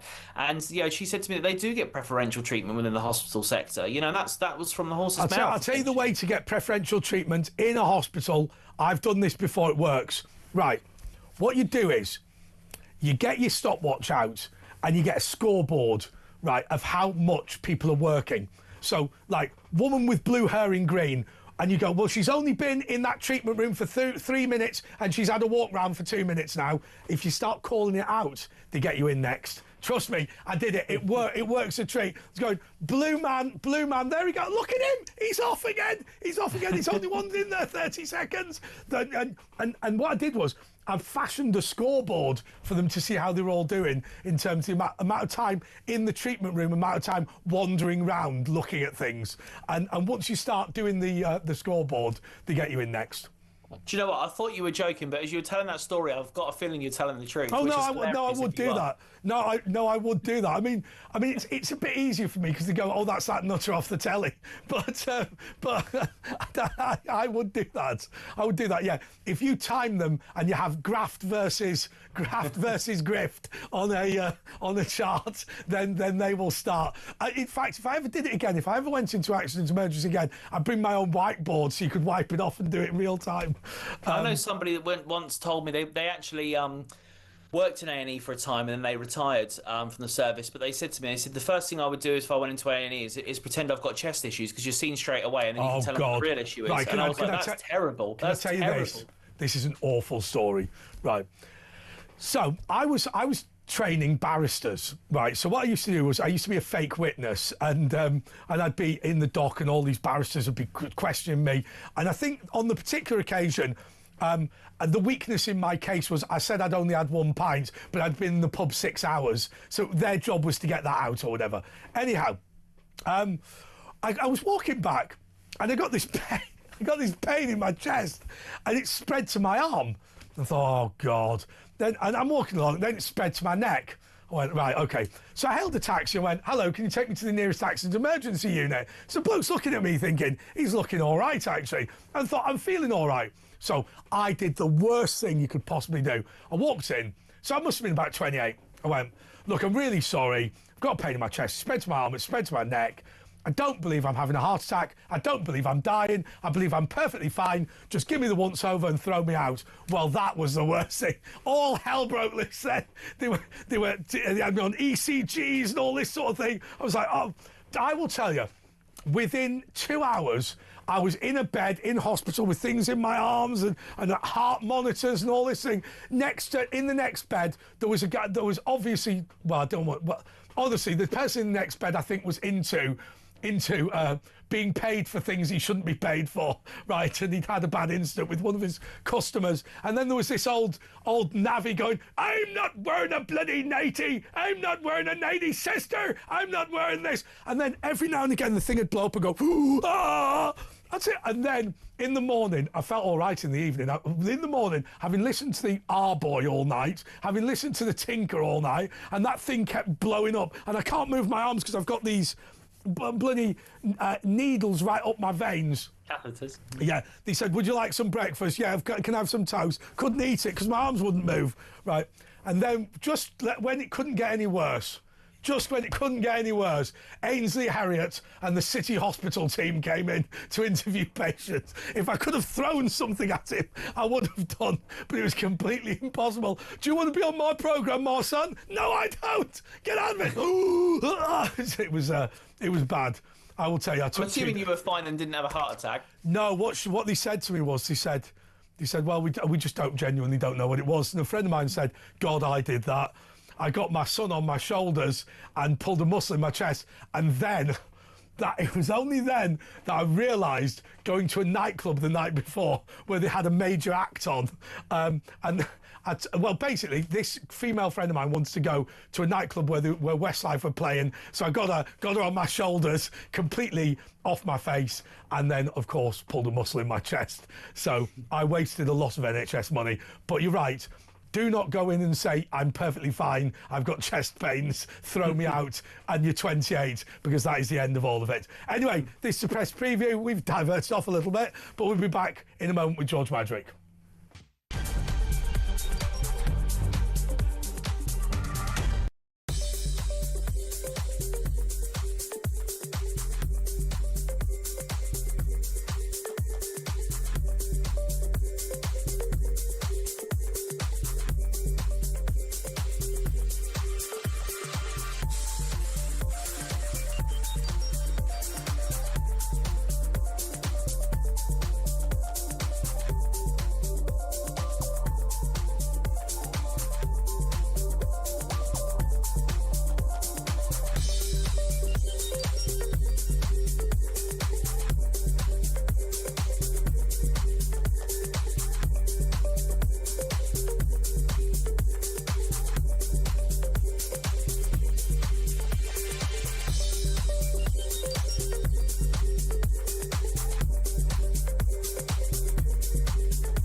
Across the UK. On DAB+.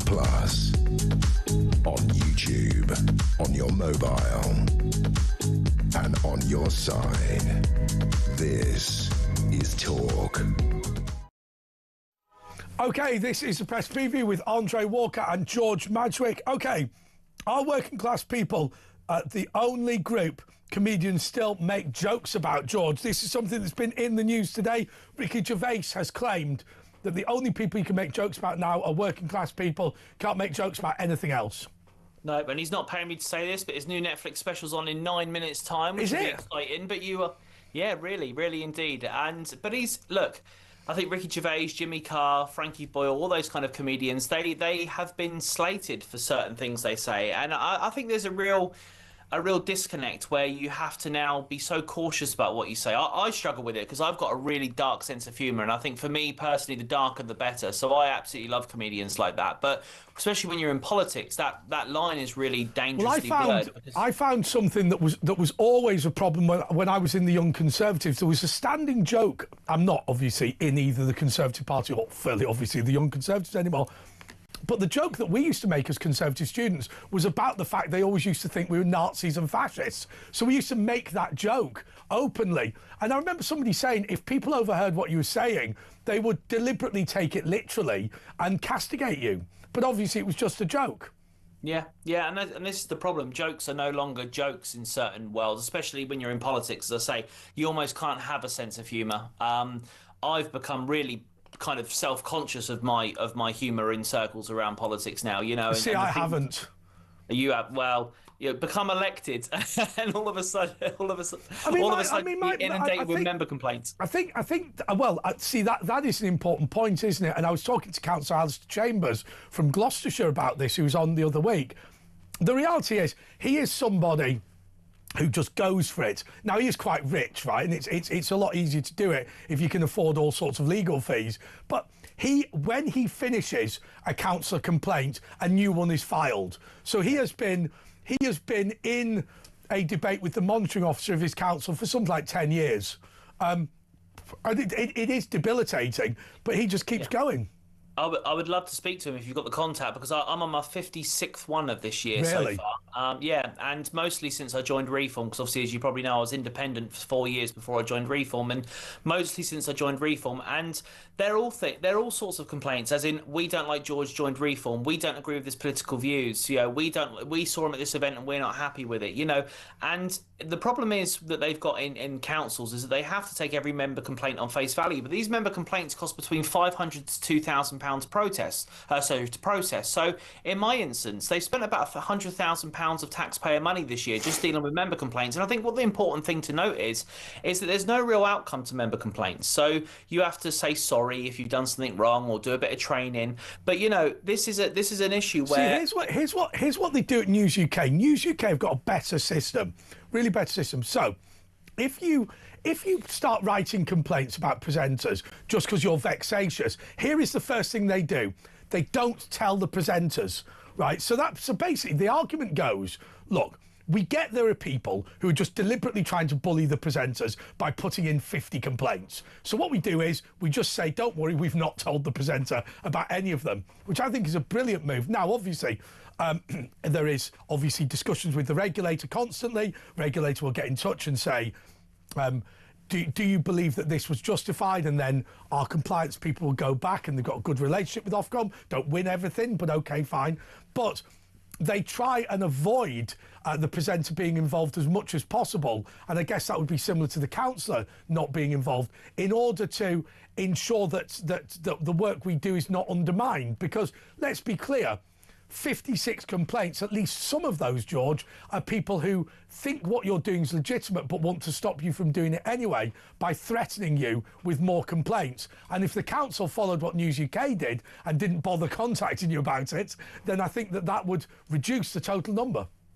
Yeah, and I think there's three things I want to say with this. I mean, first of all, you get the multiple people that submit multiple complaints. You have a pattern of the same person putting in complaints. You also have a system that I think is wrong, is that you can complain on behalf of somebody else that isn't offended. So say, for example, I have a conversation with somebody, like you, for example, and we have a debate, if someone watching this has been offended by it, they can complain to my council on your behalf because you should have been offended, which I think is a really ridiculous thing. And if I write to the council saying I wasn't personally offended, that will not help. Correct. It will not help at all. You know, and it's little things like terminology. I used the word mental once in relation to, like, you know, in Newcastle, when they say mental is a good thing. It's that's mental. You know, it's a good thing. Absolutely. Yeah. So I use that in that terminology, and it was basically put a complaint in that I was basically discriminating against people with mental health issues and abusing people. I mean, it's stupid actually. Sometimes with language, I mean, language obviously inevitably evolves, and something that was said in the past might be considered unacceptable today. Although I always think, if you're part of a group where your only political power is to change the word that's used to describe you, then actually you have more fundamental problems than the word. But most people who say, I had a mental night, I mean, they're not talking about having visited a mental health facility, are they? No, they're talking about having a positive evening. Exactly right, exactly right. It was like that guy, got into trouble who said he was going on holiday to New York, and he said, only 2 nights now until I go and destroy America. And the Americans stopped him at the border and sort of deported him. And he said, but, you know, it means going out and having a riotous time. What, you want to do a riot? No. But I think people willfully misunderstand you. Yes, absolutely. And so going back to the Ricky Gervais thing, I think that, you know, what can you joke about anymore? You can't without getting these complaints. I think this is the fundamental point. You can't talk about anything anymore or have a conversation anymore, have a political opinion anymore without getting a complaint. You know, the monitoring officer at our council often says that to people, that, you know, we can't hold George up for a member complaint if he's given a political view and you simply don't like that political view. He's not saying anything offensive. It's just something that you don't like because you don't agree with it, and that's completely different. Yeah, I think that is the problem, isn't it? It's this new world where you say, because I disagree with you, you ought not to be allowed to say it. That's the problem. Yeah, well, it's the tolerant left, isn't it? The people that say they're inclusive and tolerant of people, unless you disagree with them, then they want to shut you down. You know, that's the way it works. But, you know, and this is where comedians also suffer the same fate. And I think the intent part here is the important part, because if he's going on stage and doing a lecture for an hour and says those words, that's a completely different context of going to a comedy show and saying those words for an hour. George, we're going to have to say goodbye to you. If you are listening on Tuesday morning, you've got the breakfast show coming up just in a couple of moments. And there we go. And if you are listening still on Monday night, George, I'll give you a minute just to give your prediction for 2026. What do you think are going to be the big political things that are going to happen? Have we lost George?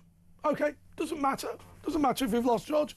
I'll tell you what we'll do. We'll just remind you that, I'll tell you what I think is the big thing that's going to happen. I think they're going to cancel the local elections right across the board, and we're now going to be in trouble. Did you see the chairman of the Labour Party refuse to rule out cancelling the general election as well, when somebody asked in a facetious fashion as to whether that was going to happen? Jury's gone, elections gone, rule of law disappearing, police arresting you for non-crime hate incidents, or at least going to your house. 0344 499 1000. We've got one slot available. Please do give us a call, and we're going to be taking all of your calls in the next hour. Well, it's going to be a big one. Back in a moment.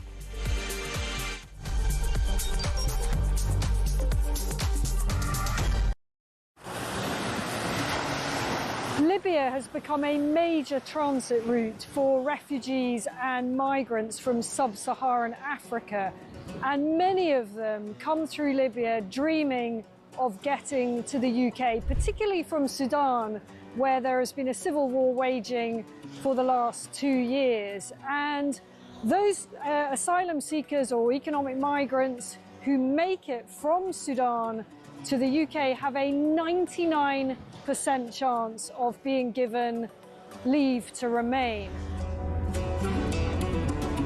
So I spent several hours talking to immigration chiefs here in Benghazi on the east side of Libya. The Libyan National Army has a very good grip on the immigration problem, albeit fighting against a huge crisis with limited resources. There is a very, very clear process of giving people proper health checks, the life-saving care that they need, and then working out where it is exactly that they've come from. Their message to the UK is that you are fueling this problem. You are effectively advertising a great new life for people from sub-Saharan Africa. They actually said, you know, what do you think happens when a guy from Sudan comes up through Libya and makes his way all the way to the UK and gets put in a luxurious hotel and provided with everything? And make no mistake, it is a perilous journey. We see it from the end point. We see the Channel crossing as the dangerous bit. But actually where these journeys begin is in the hot desert. Many, many tens of kilometres have to be covered on foot by these migrants. And as many as 1 in 4 do not make it. That means bodies in the desert. The Libyan authorities are having to recover. Across the UK, on DAB+, on YouTube, on your mobile, and on your side. This is Talk.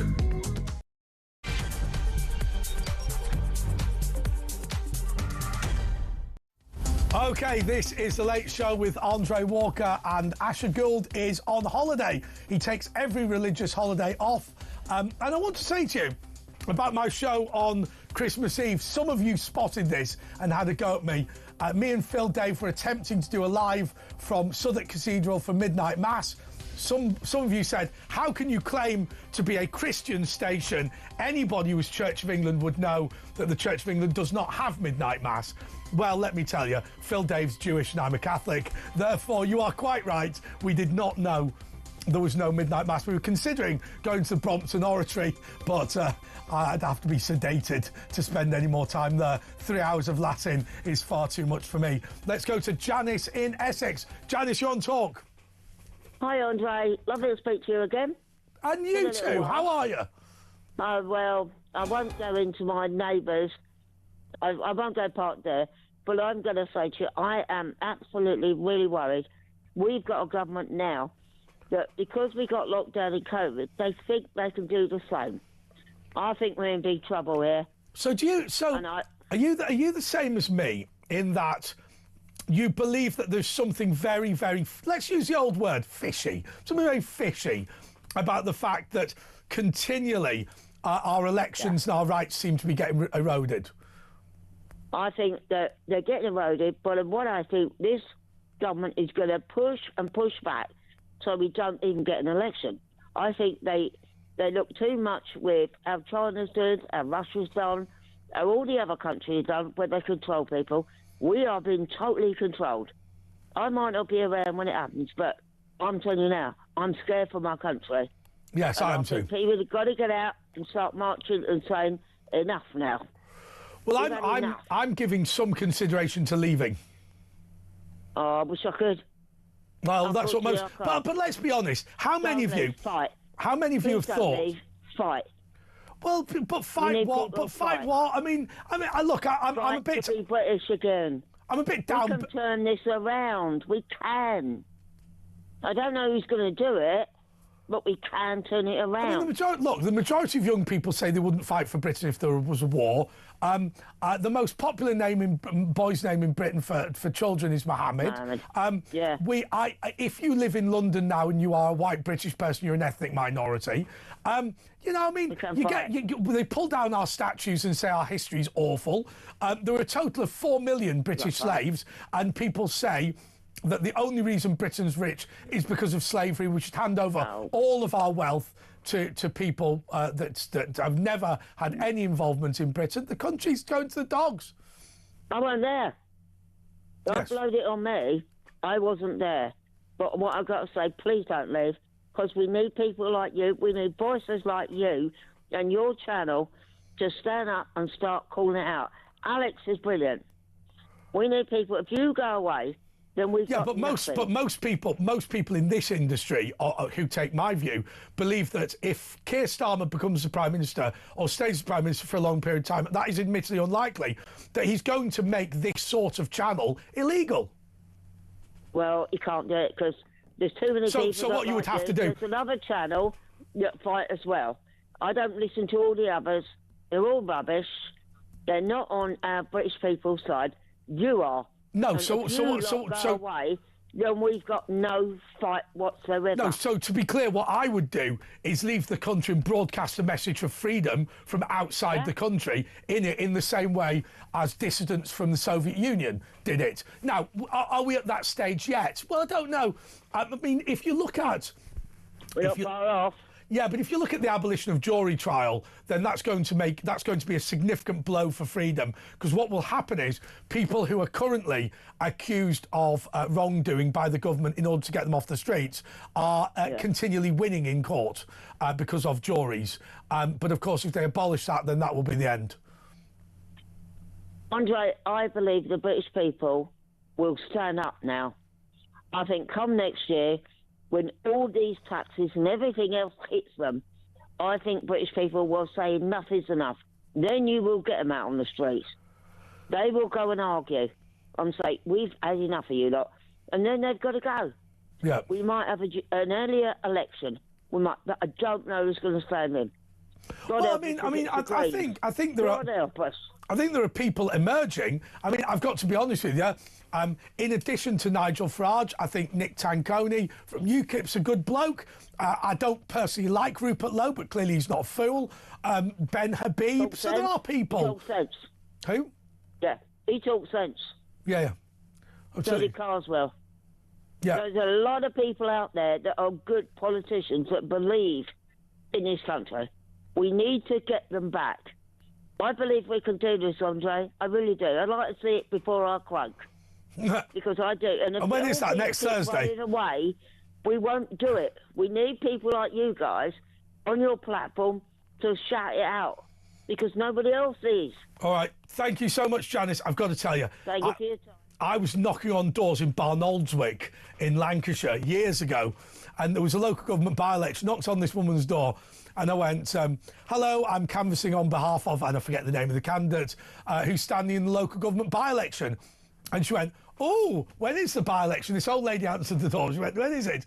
And I went, it's in 2 weeks' time. She went, well, I will vote if I'm around. And I went, what do you mean? Are you going on holiday? She said, no, I've been given 10 days to live. And the election's in 14 days. She said, if I do survive the 14 days, then I will vote. And I thought, that is unbelievable. Unbelievable if I'm around. OK, let's go to the next caller, who is John in London. John, you're on talk. Hello. Hello. Good day. Oh, I think you're going to have to come off speakerphone. Oh, I know. Right. Let me just, 1 second. There you go. Say something now. Right. Okay, so I agree. Are you in your toilet? I know, yeah, I know. Yeah, I know. I'm afraid what you're going to have to do, John, I've never said this to a caller before. You're going to have to put your phone down for a second, go to your bathroom, get a towel, put a towel over your head, and talk into the phone. Otherwise, all we're going to hear is hello, hello, hello. It's so echoey, right? John, I'm not joking. Put a towel over your head. Sorry, I'm already in the loo. I'm going to have a second. Oh, sorry. Right. That's not happening. You hear me now? Right, put your head under a towel. Come on, John. Come on, John. We can get there. Look, they always say I can do things on the fly. Come on, this might actually work. Right. Okay. Is that you under a towel? Yeah. Where is he? Where is he? The Nutty Putty Cave system. I mean, where is he? Listen to it.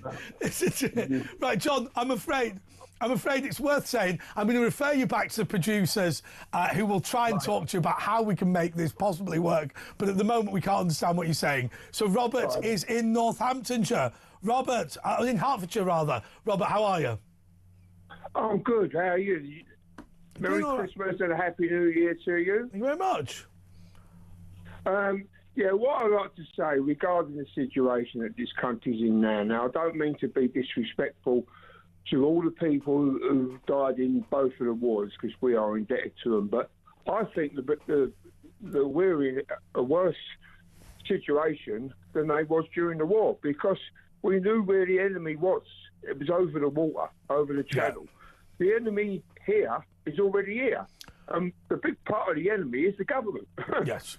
Well, if you look at the Brexit deal, if you think about it, so the Brexit negotiations were similar to Britain being a defeated nation. The idea, if you remember what wasn't Jean-Claude Juncker, I keep calling him that, Michel Barnier, he wanted a surrender of British territorial waters, the Northern Ireland to remain in the EU, for Britain to pay all of its membership fees to the EU for the rest of the Parliament or whatever, for it to receive no benefits whatsoever, for it to have to take rules from the EU, for EU citizens to receive a special status in Britain where they would have more rights than British people. That is what you would sign if you had been defeated in a war. Now, my argument is the British government was devastated that we left the EU. They wanted to sign the surrender deal with Brussels. They should have signed the surrender deal with Britain. They should have turned around and said, we are in the wrong, it's time to give Britain its rights back. But instead they signed the deal with Brussels, which I think is dreadful. Well, you know, it was never allowed, Brexit, I voted for Brexit, but it was never allowed to happen. I mean, there was a lot of people who worked for the EU who were getting a lot of money. Oh, I mean, did. You look at the Kinnocks. I made a fortune. Look at the Kinnocks, the whole family. Yeah. You know, they was all working for the EU. Yes, Stephen met his wife in working for the EU. Although wasn't she the Prime Minister of Sweden? I'm told they occasionally live together. Yeah, I mean, and they was getting a lot of money, and you know, the thing was, it put a lot of people's noses out. And you quite rightly said about John Bercow. You know, people like him, it was never going to happen. I regret sort of voting for him because we were sold a puppy, and it wasn't Nigel Farage's fault. It was, I mean, when you get the Prime Minister who resigns the next day, you know something's wrong. No. The purpose of the Brexit referendum was to confirm that Britain was pro-European. That's why I didn't want the referendum. I didn't want it because I thought to myself, what will happen is it'll be heavily rigged in the sense the government spent millions and millions and millions on trying to get us to vote to remain. Then what would happen is we would vote Remain, and then they'd go, well, we know you like to moan, but in reality you are pro-Europeans, so you have to do all the pro-European stuff and become a federal Europe.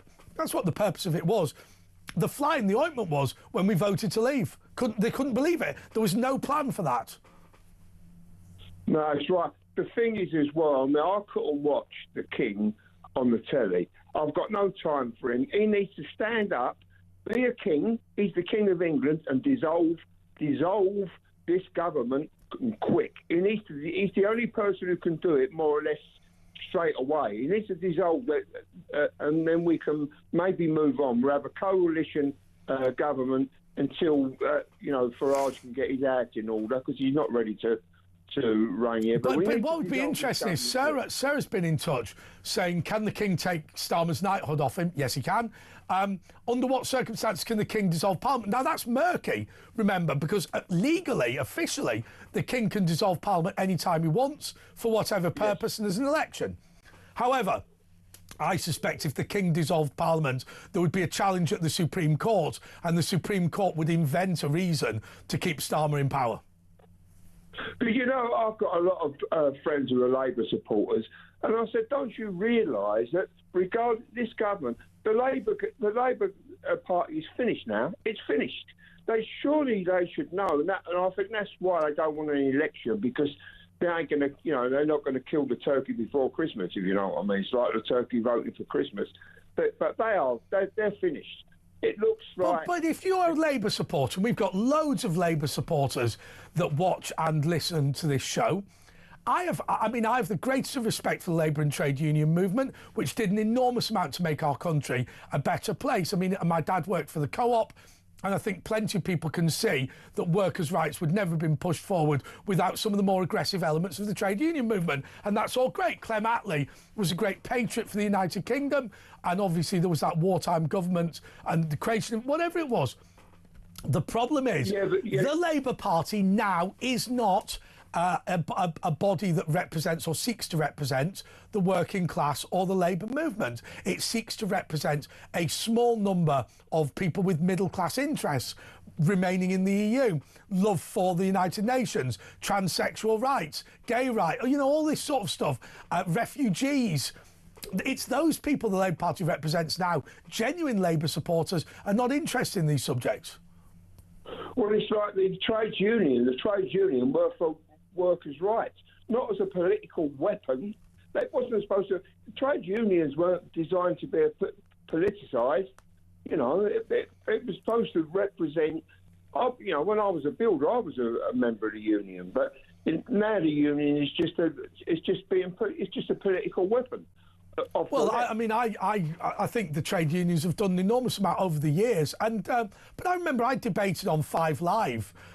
Or 5 Lies, as some of my friends like to call it. But I debated on 5 Live this trade union boss, and he was talking about the damage that had been done to the UK economy by the Conservatives or whatever, and he was talking about the closing of the Port Talbot Steelworks. Now, there is no doubt on God's green earth that that this Port Talbot Steelwork was closed because of high energy costs. There's no doubt about that. But the minute I started getting into let's reduce our energy bills, he started parroting on this green agenda. And it became very, very clear that he, like Ed Miliband, was a pagan in that he believes in the religion of climate change, and what we have to do is we have to put up our energy costs massively and then work around that. The minute that I said we should cut energy costs to bring industry back to Britain, he suddenly ceased defending his members, and that's the way the world is now.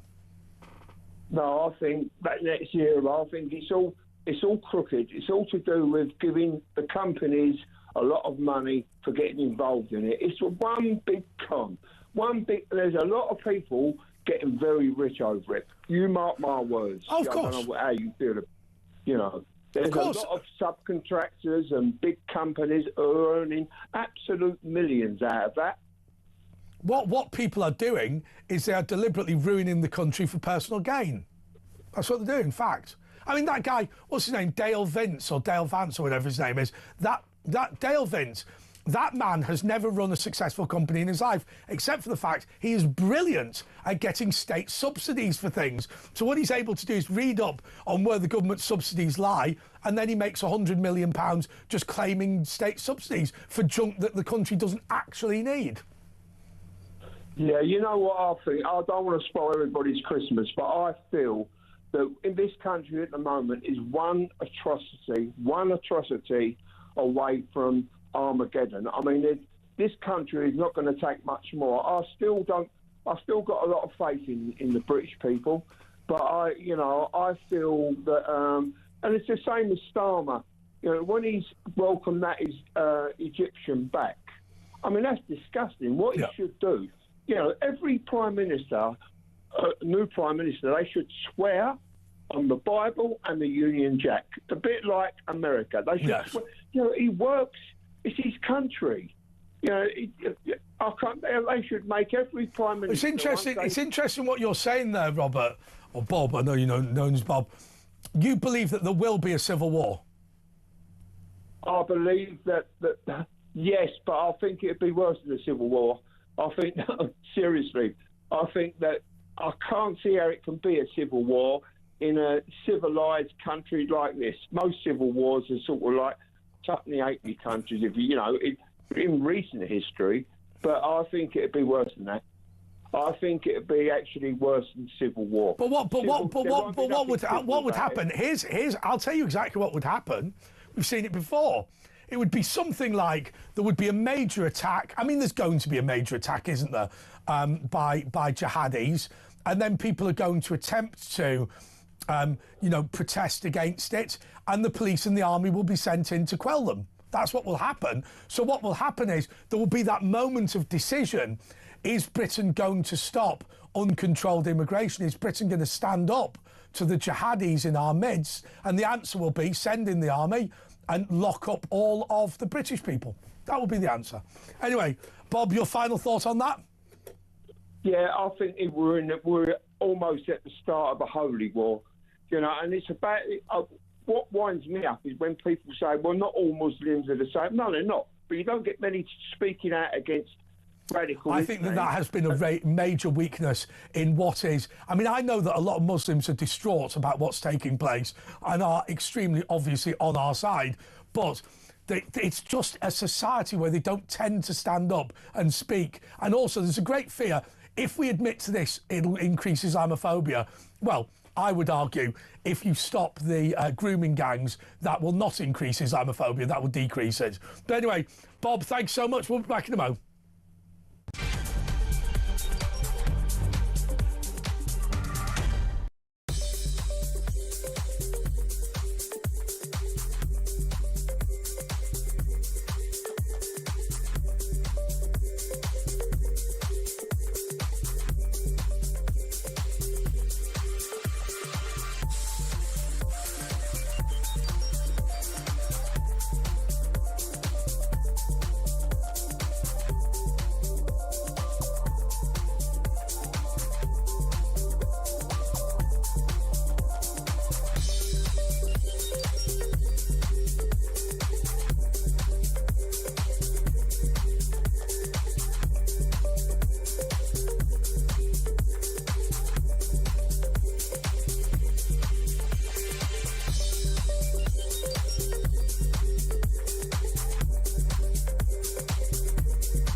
Across the UK, on DAB+, on YouTube, on your mobile, and on your side.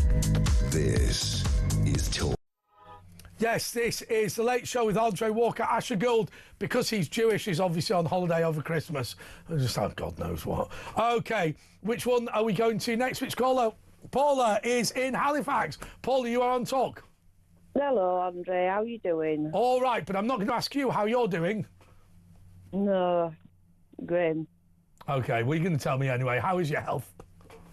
Well, I went to the dentist the day before Christmas Eve, and they sent me for an urgent referral because they think I've got oral mouth cancer.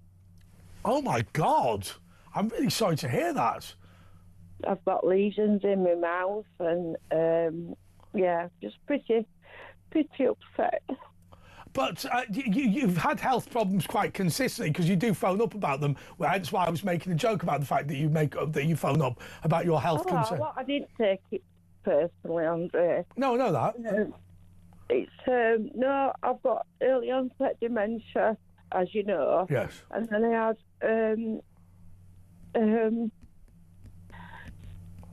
yeah, you've got the cancer as well.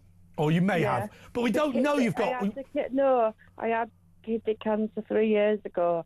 And that's when I used to speak to James Wales. Yeah. And do you miss James? Yeah, I really miss him. It's a difficult situation. But look, always remember, having lesions in your mouth does not mean you've got oral cancer. They are going to do some tests and maybe it'll come good. But also the other thing that I'd say to anybody, if you want to follow James Wales' advice, here's what you need to do. Now, he never said this explicitly, but the thing is, technological advances in medicine are just coming every 5 minutes now. So what Wales used to always do was he just used to survive the treatment he was having at the time. Right, so they'd go, I know. Exactly, they'd go, you've got 6 months to live, and he'd do this 6 months of treatment. And at the end of it, a new technology had come online, so he'd have another 6 months. So if you keep doing that, that's the way to play it. Well, apparently oral mouth cancer is the hardest one to have. She said I've got burning mouth syndrome, which I can't eat. I have to put a tiny bit of toothpaste on my teeth to brush my teeth because it absolutely makes my eyes water. Oh, really? I can't eat spicy food. I can't eat chili, con carne or curries, the things that I like. I've lost 2 stone in weight. Wow, that's awful. I feel sick all the time. And have you spoken to Macmillan cancer nurses? No, I've been, and then I've got really high blood pressure, and then it drops really, really low, and then I keep falling because my BP's up and down. I would suggest to you, Paula, it's great talking to you, but I would suggest to you that you need more professional assistance than what you've got. And I think the Macmillan cancer nurses will be a good group of people to speak to, because clearly, look, it's fine. You can phone up with your troubles to this show, and I don't mind that. But if you're falling over and you've got high blood pressure and low blood pressure, and you're struggling with both dementia and cancer, then I think really we need to get you some professional assistance there. No, Now, I know that, and I do truly believe. But when I went on day before Christmas Eve, I thought, talk about a Merry Christmas. yes, You awful. know, it couldn't have come at a worse time. So, and I'm obviously feeling sick all the time. I'm not hungry and losing weight. But I never went to my mum's on Christmas Day, but my sister were there and my niece. I didn't feel well enough to go. It's just horrendous. Yeah, OK, I'm going to give everyone the number for Macmillan Cancer Nurses. It's 0808 8080 and then 3 zeros after that. Yeah, I think the problem is with something like that, whilst it's fine getting things off your chest, it's clear that she needs something a little bit more than what we're going to provide in the studio tonight. So I don't know if the producer going to give that number again to her, but clearly there's something that needs to be done. And of course, I just want to remind anyone who's having difficult times at the moment that let's get the Samaritans number up again, which I think I can remember, but I just don't want to give you the wrong number. So let's get it out for here. How do you actually search this thing? It is... I don't know. Can't find it. OK. Do you know what? It's something like 118123. I'm sure it is anyway. But do get professional help if you need it, simply because there's no point in sitting round and... what was that? Go on... 116123. 116123. That's right. OK, I'll tell you what. Why don't we go to an early break? Because obviously the gallery is dealing with the previous caller. And then we'll go to Quinn in Neath.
Across the UK, on DAB+, on YouTube, on your mobile, and on your side.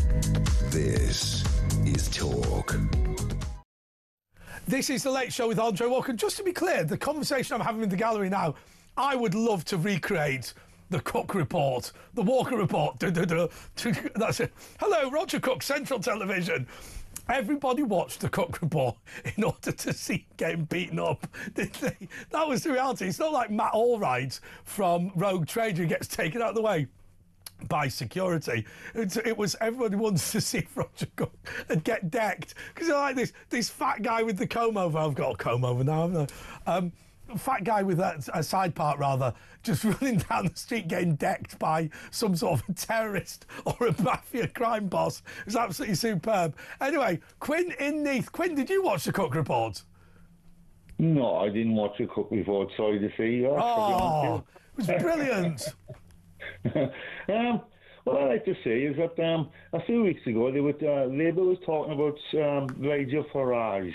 Yeah. They were saying there was something that apparently what he's supposed to have said in school. Yes. And they made a big issue about it, and everybody was listening about what the government was saying about Nigel Farage, and they were throwing loads of spoons at him, basically words. And now this other guy has just come to this country, and they give him a pass because he has stated that he's into. He hates white people, he hates Jewish people, and they just say, no, it's okay. And a couple of months ago, or say 2.5 years ago, there was a nurse, if you remember, a nurse for some kids.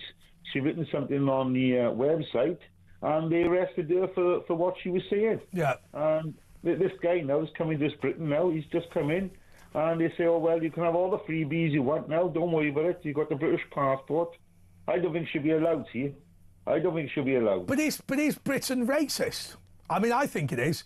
I think that when you turn round and you say that there are jobs that have a higher pay for people who are non-white, where there are more educational opportunities for people who are not, well, you have scholarships to Cambridge based on the colour of your skin, and when you have the BBC saying applications particularly welcome from people who are ethnic minorities.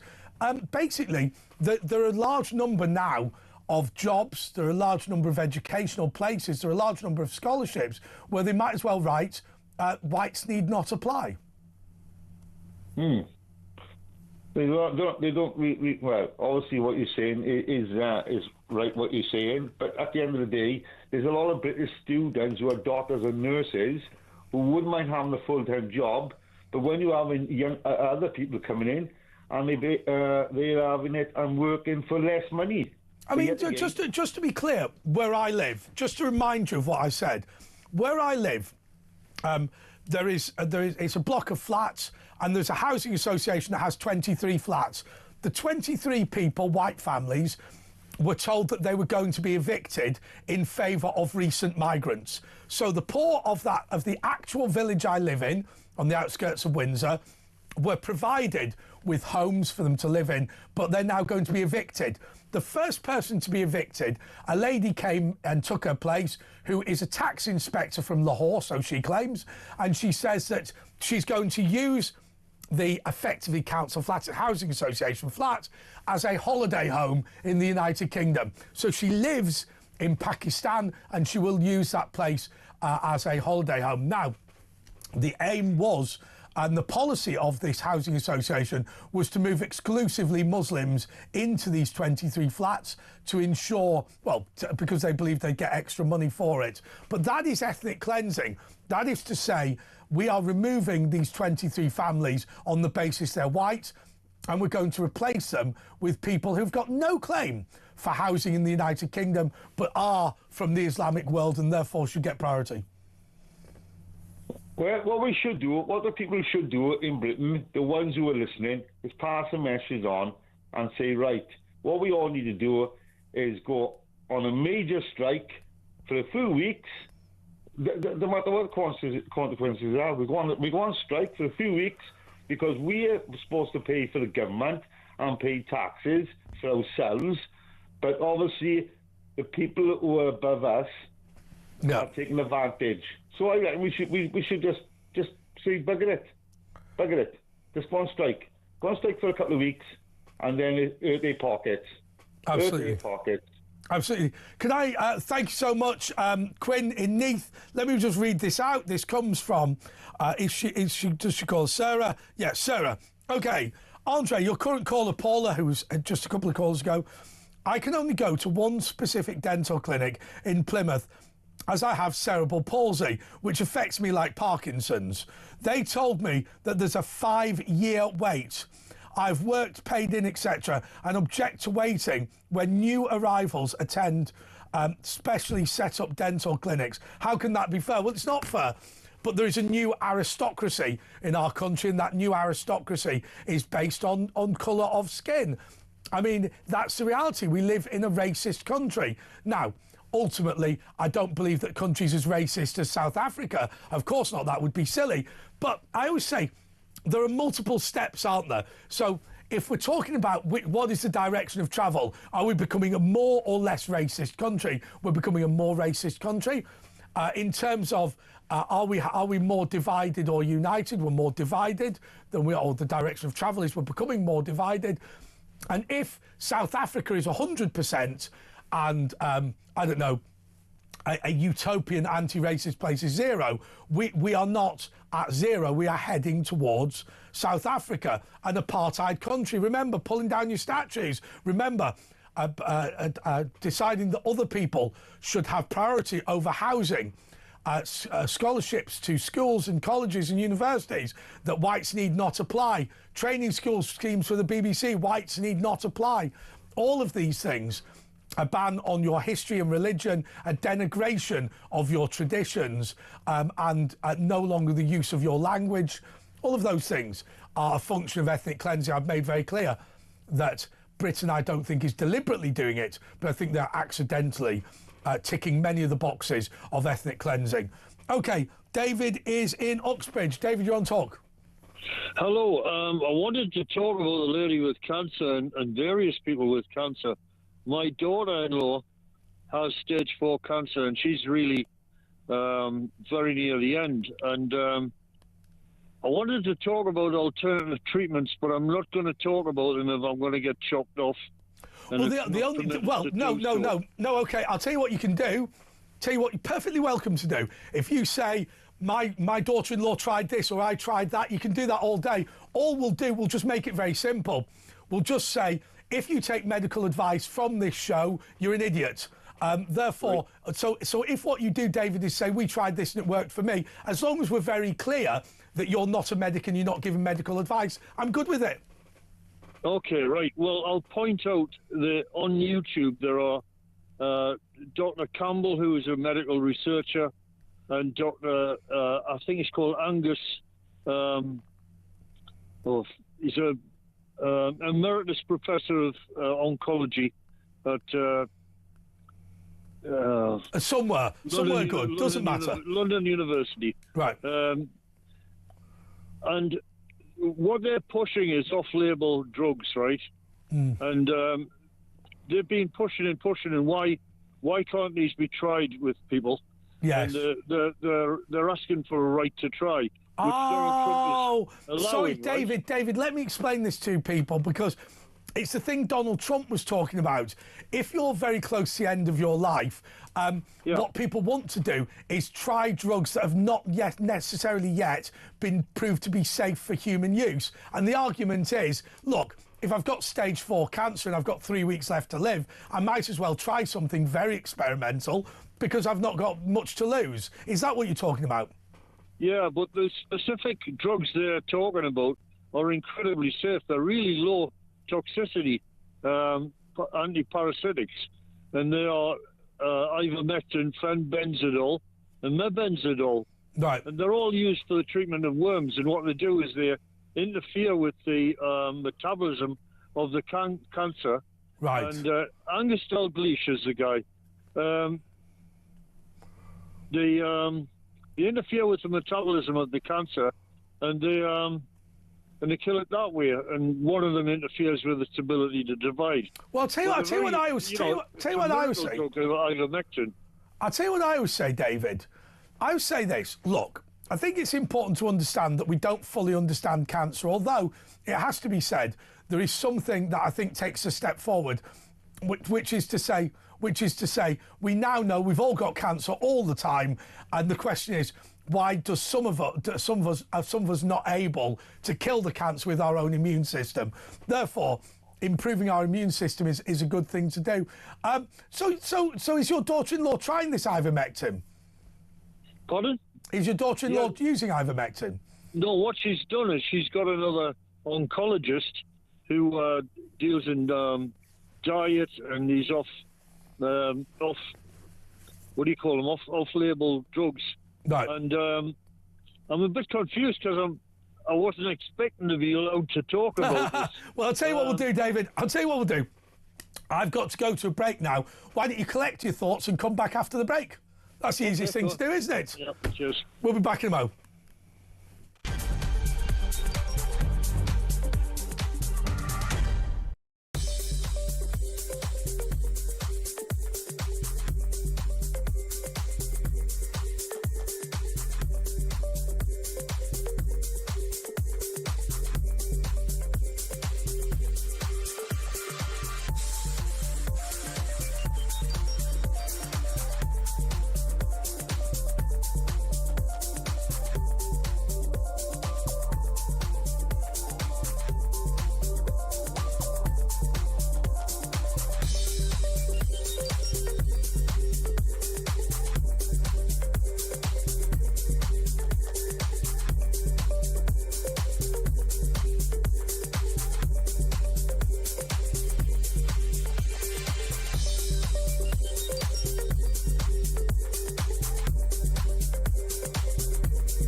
Across the UK, on DAB+, on YouTube, on your mobile, and on your side.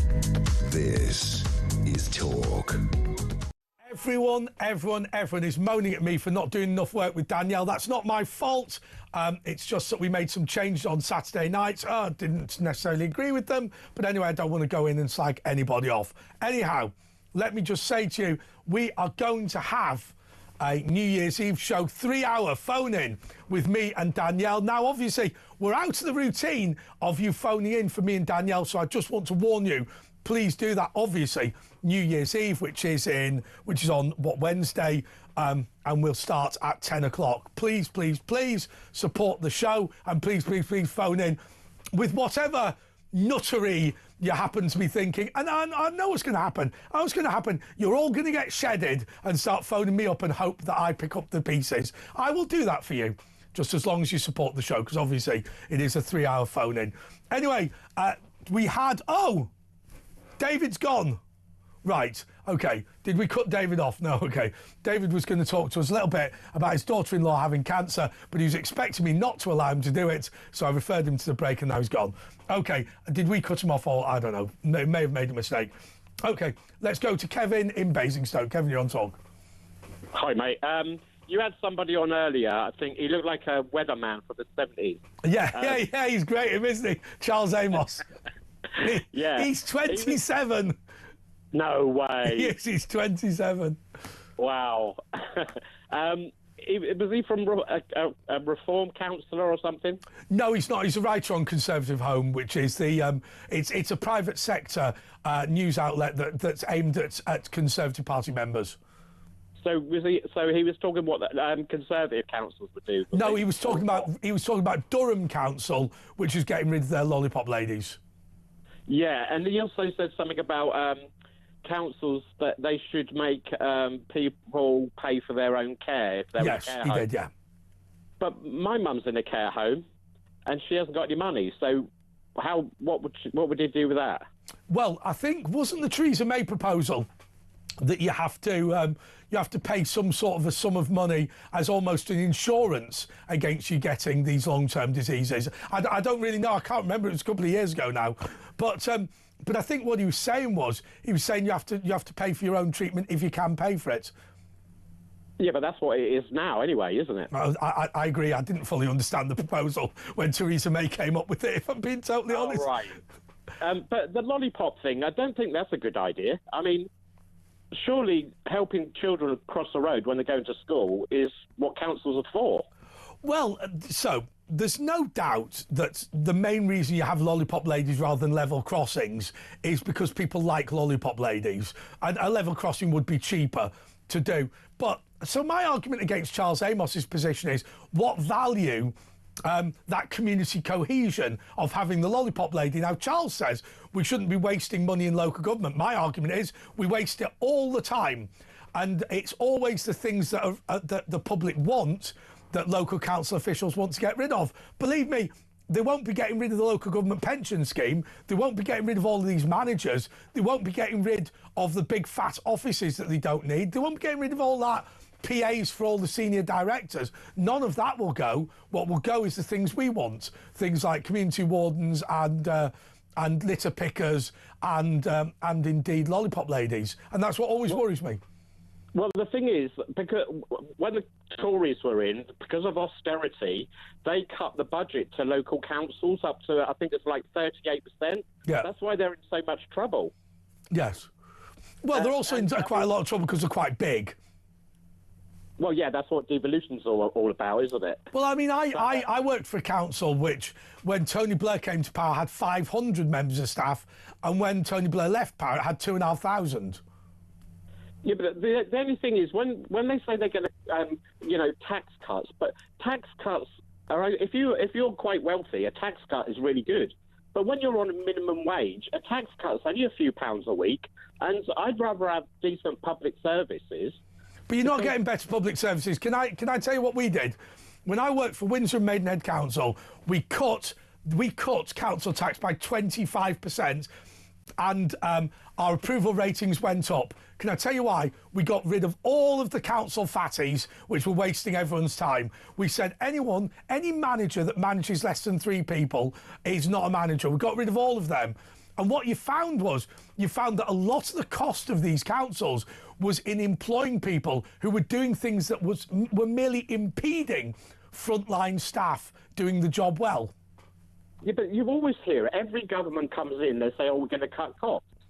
But just saying you're going to cut costs, you need to say that cutting costs is not really cutting costs; it's just cutting public services. No, it's not. No, it's not. It's just like no, it isn't. No, it isn't. When we refused to give an iPad to every local councillor, a total of 50 of them, that was not a diminution of public services; it was a cost saving. Yeah, but the thing is, when you look at Nordic countries, they pay a little bit more tax, and they have brilliant public services. They have like a real good welfare state. People are happier. People actually get paid more because. But here is the problem with government, and I don't disagree with what you're saying. The problem is more money, better services don't necessarily correlate. So let me give you an example. If I said to you, here is your budget for Christmas dinner, you would spend the budget, right? We say either you spend this money on Christmas dinner or you lose the money. That's it. Now imagine I gave you a budget of £1,000 for your Christmas dinner, right? You would end up wasting it on all sorts of stuff, wouldn't you? Right? If it's not your money, then the more budget I give you, the dinner will be bigger and better, but it will be more wasteful. And what you'll find that, so instead of drinking Carver at £7 a bottle, you'd be on Krug at £200 a bottle or whatever. Now, that is the problem that you have in local government and national government. The more money in the budget, the more people will spend. The only way to control that is to be rigorous on the money. So if you turn, and this is a problem that every Labour council gets, if you say to officers, we will give you unlimited budgets, then they will spend unlimited sums. And that's where the waste comes in. The only way to control waste is financial. Yeah, but the thing is that public services in this country are on their knees. Yeah, they are, yeah. Because of austerity. So they've taken money away and things have got worse. So how can you say, I mean, they need to give them more money so public services are better, not take money away. Yeah, but we spend more money. We spend more money servicing the debt that's been created by COVID than we do on the military. Well, I mean, the Tories tripled national debt. Of course they did. Of course they did. They said, hey, we're a rich country. Don't worry. Don't bother having a job. You can survive. Okay, thanks for that, Kevin. Let's go to David in Uxbridge. Oh, David again. Yes, how are you? Hi, I'm fine. It was. Let's just do the disclaimer. No, David, stop. Let's just do the disclaimer again, just to say that David is going to talk about some of the ideas that his daughter's had for her cancer treatment with alternative treatments. Do not take this as medical advice. This is merely a father-in-law talking about his experiences. If we do that, David, everyone's happy. Continue. Yeah, that's fine, and read up the scientific literature.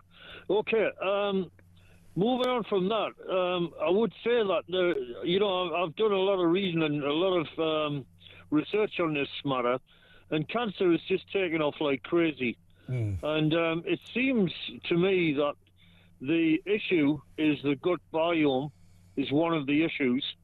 And you're talking about maintaining a good standard of health, good diet and everything like that, and I entirely agree with that. But maintaining the good biome, and everybody's taking these yogurts and this and that and the other. But it is recent research has come up which indicates that if you've had a course in any time in your life, if you've had a course of antibiotics for anything at any time in your life, it's knocked out certain bacteria in your gut biome. And one of them is a one called L. reuteri. And so, there's a particular doctor on the internet that there are various doctors on the internet who've got fixations on various things, and I follow them all. Well, there are some doctors, David, who are increasingly of the view that in some way cancer is contagious, not directly, but that potentially it might be linked to a virus, it might be linked to bacteria, but there's no doubt it's linked to a diminution in your immune system, isn't it? Because as we know, that would be a family thing. You'd all be eating the same food or whatever it was. Yeah. So as an example, you and I have got cancer now, but there is a process of our immune system killing that cancer, because all cancer is a mutated cell. That's all it is. Now, what happens with some people is their immune system, for reason, and by the way, we've only just discovered all this, which is why it might be new to people. We now know that the problem is some people's immune system cannot treat certain parts of cancer, certain cancers. So if you look at CRISPR gene editing, what they're going to do is, if my blood can treat lung cancer and yours can't, they take blood out of me, take out the genetic material that will help, inject it into you and amend your immune system in order to eat the lung cancer. Yeah, that's a belter, that one. It's really good, yeah. But one of the key things which seems to be a factor, and I've pretty much said it all at this point, is glyphosate. If you can avoid glyphosate in your diet. What is it? And there's a lot of stomach cancer. It's a herbicide which is used all over the place. Right. Persists in the environment. There's a big problem in North Wales of stomach cancers. Yeah, there is. Because it's in the rain. Yeah. It's in the rain. I've got to be honest with you. I mean, I think there's a large amount of stuff sold in shops as food, which really is just disgusting. Food, no, I mean, as an example, the vast majority of vanilla flavouring in this country is a derivative from the petrol industry. And you think, so it's made out of petrol? Yes, it is. I mean, that is not ideal, is it? I mean, I don't know. Apparently it's safe, and I'm sure it is, but the idea that you're going to eat something which is a derivative of crude oil just sounds crazy. Mind you, in America, they use, what is it, cellulose to bulk up food. That is wood chippings. I mean, that is a disgrace. Absolute disgrace. The diet in America is just atrocious. Yes.